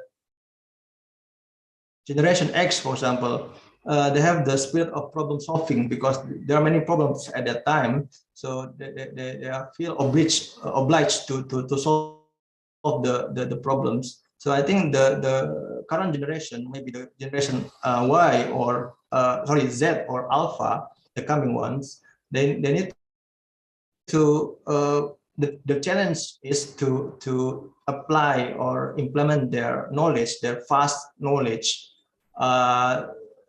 in order to change the world to the better way. Actually, yeah, that's my question. Thank you, Mr. Iwan. Thank you, Mr. Emil.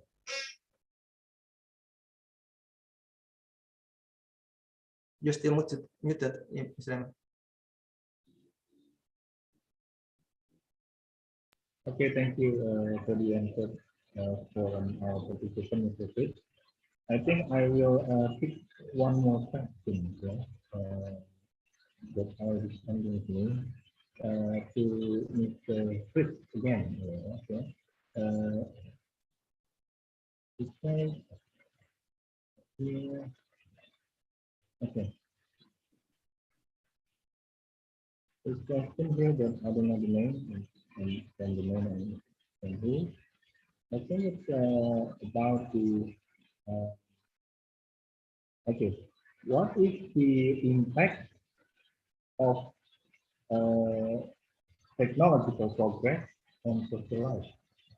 I think it's unlimited question, but this is the question that I received. So I think it's you can, Mr. Fitz, you can please to answer this question for the participants. The question is, what is the impact of technological progress on social life? So we are talking technological impact in progress on social life related to human sustainability.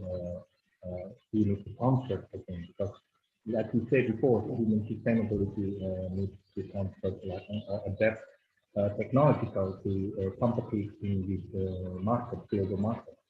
Okay, Mr. Fitz, please can you just respond to this question? Okay, thank you, Mr. Emil. Yeah, this is a very good question, and maybe just I want to share my opinion.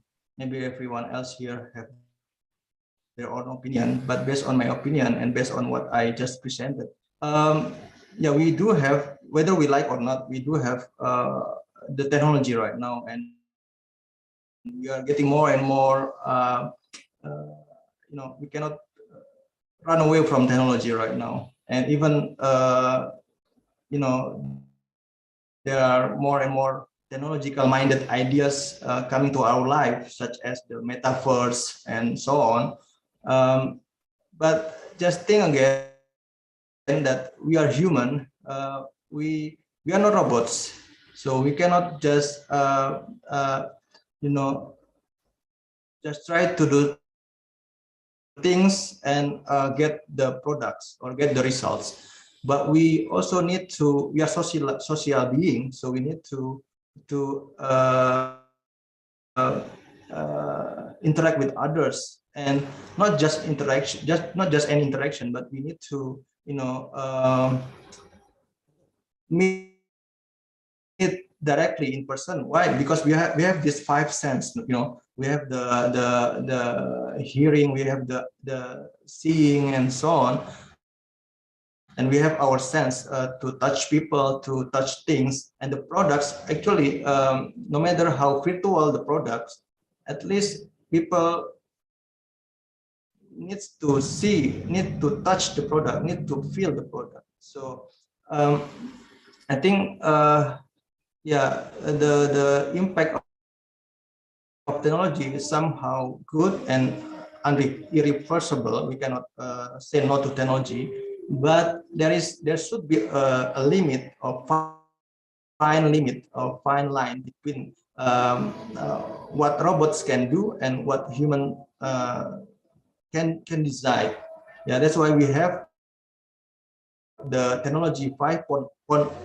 Actually 5.0 is not that everything is done by robots, no, but everything can be done automatically, but still there needs to be a human there that can adjust or modify based on the emotional approach, or based on the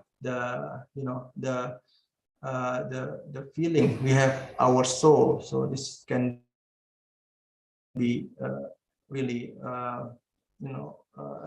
remind to ourselves that we have the human perspective that needs to be balanced with the technology. I think that's it, Mr. Emil.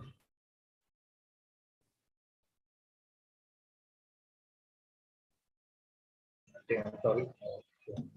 Thank you very much, Mr. Sik, for the answer. And I think I will take one more question for Mr. Andoni. There is a question from Ayu. Okay.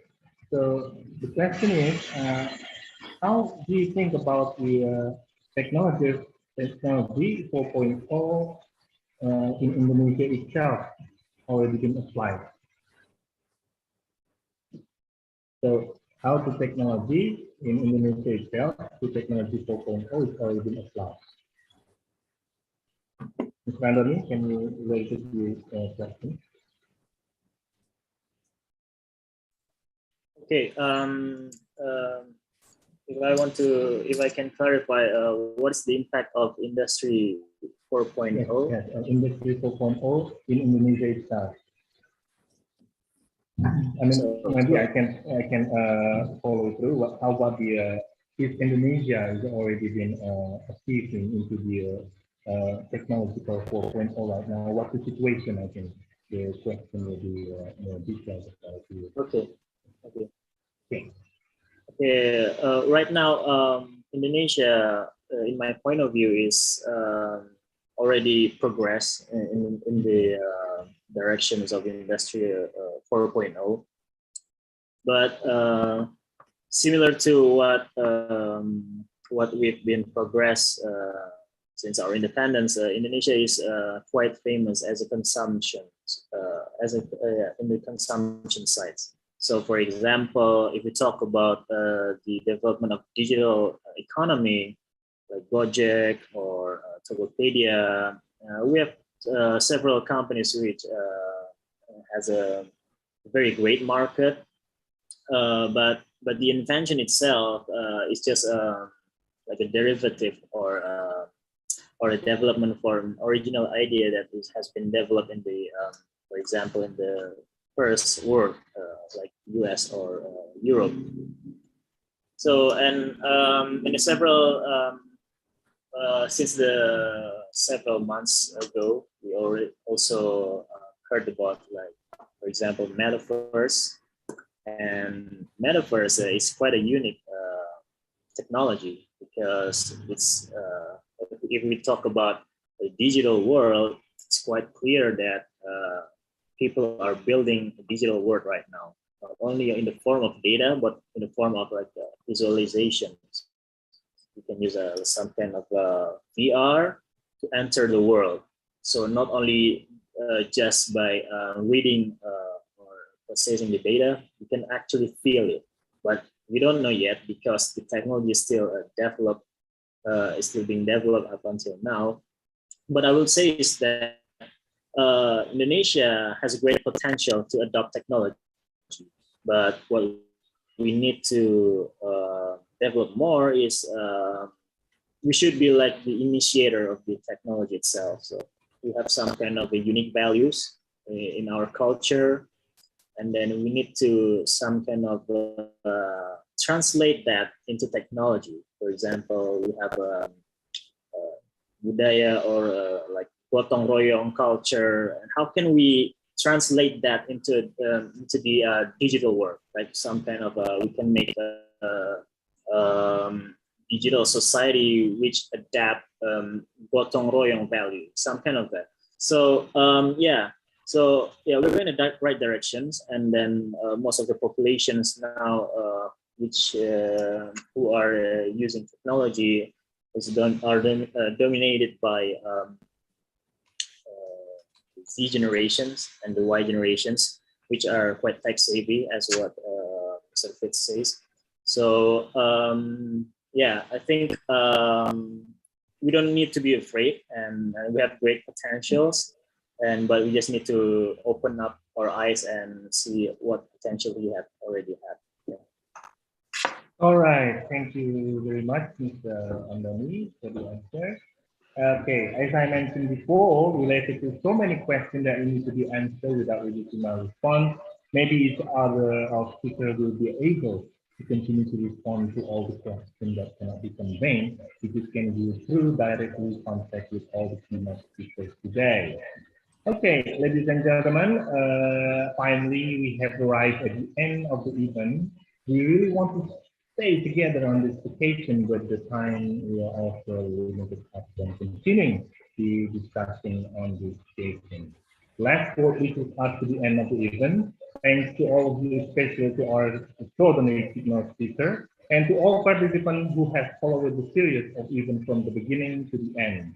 I really appreciate the enthusiasm of the participants who are very enthusiastic in responding and making extraordinary contribution to this event. So we have gone through the series event to be very useful for me personally and to you all with community interest. Need to remember through discussion like this, we will get a forum that provides very informative input and it's expected to be applied to our real life. I apologize if there is any word that are not pleasing to deliver during this event. So everybody keep the spirit, keep happy and healthy always. For all of you, thank you very much again. God bless you all. See you next time. Wassalamualaikum warahmatullahi wabarakatuh. I return the order of event to Cindy. Cindy. Thank you, Mr. Emil. Now, before we close this event, we will have a photo session together led by Mr. Nurdiawansyah. So all participants, please open the video. Thank you. Okay, thank you, Cindy. For all the participants, please turn on your camera. Okay, I will take the picture. We have 6 slides. Okay, ready? The first slide I will take first. Okay, ready? 3, 2, 1, go. Okay. And the second, 3, 2, 1. Okay. And the third, 3, 2, 1. Okay. 4. And the 5. Okay, and the last.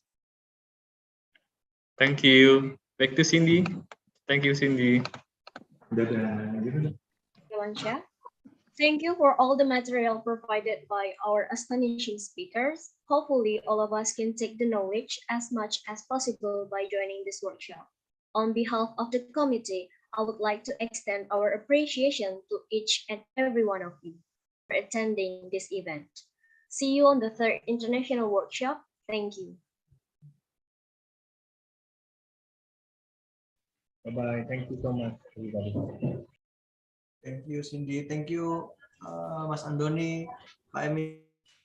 Thank you, Mr. Andoni. Thank you, Mas Kandar. Okay, thank you. Mas Prit. Thank you, Pak. Andoni. Thank you. Terima kasih, Prof. Thank you. Okay.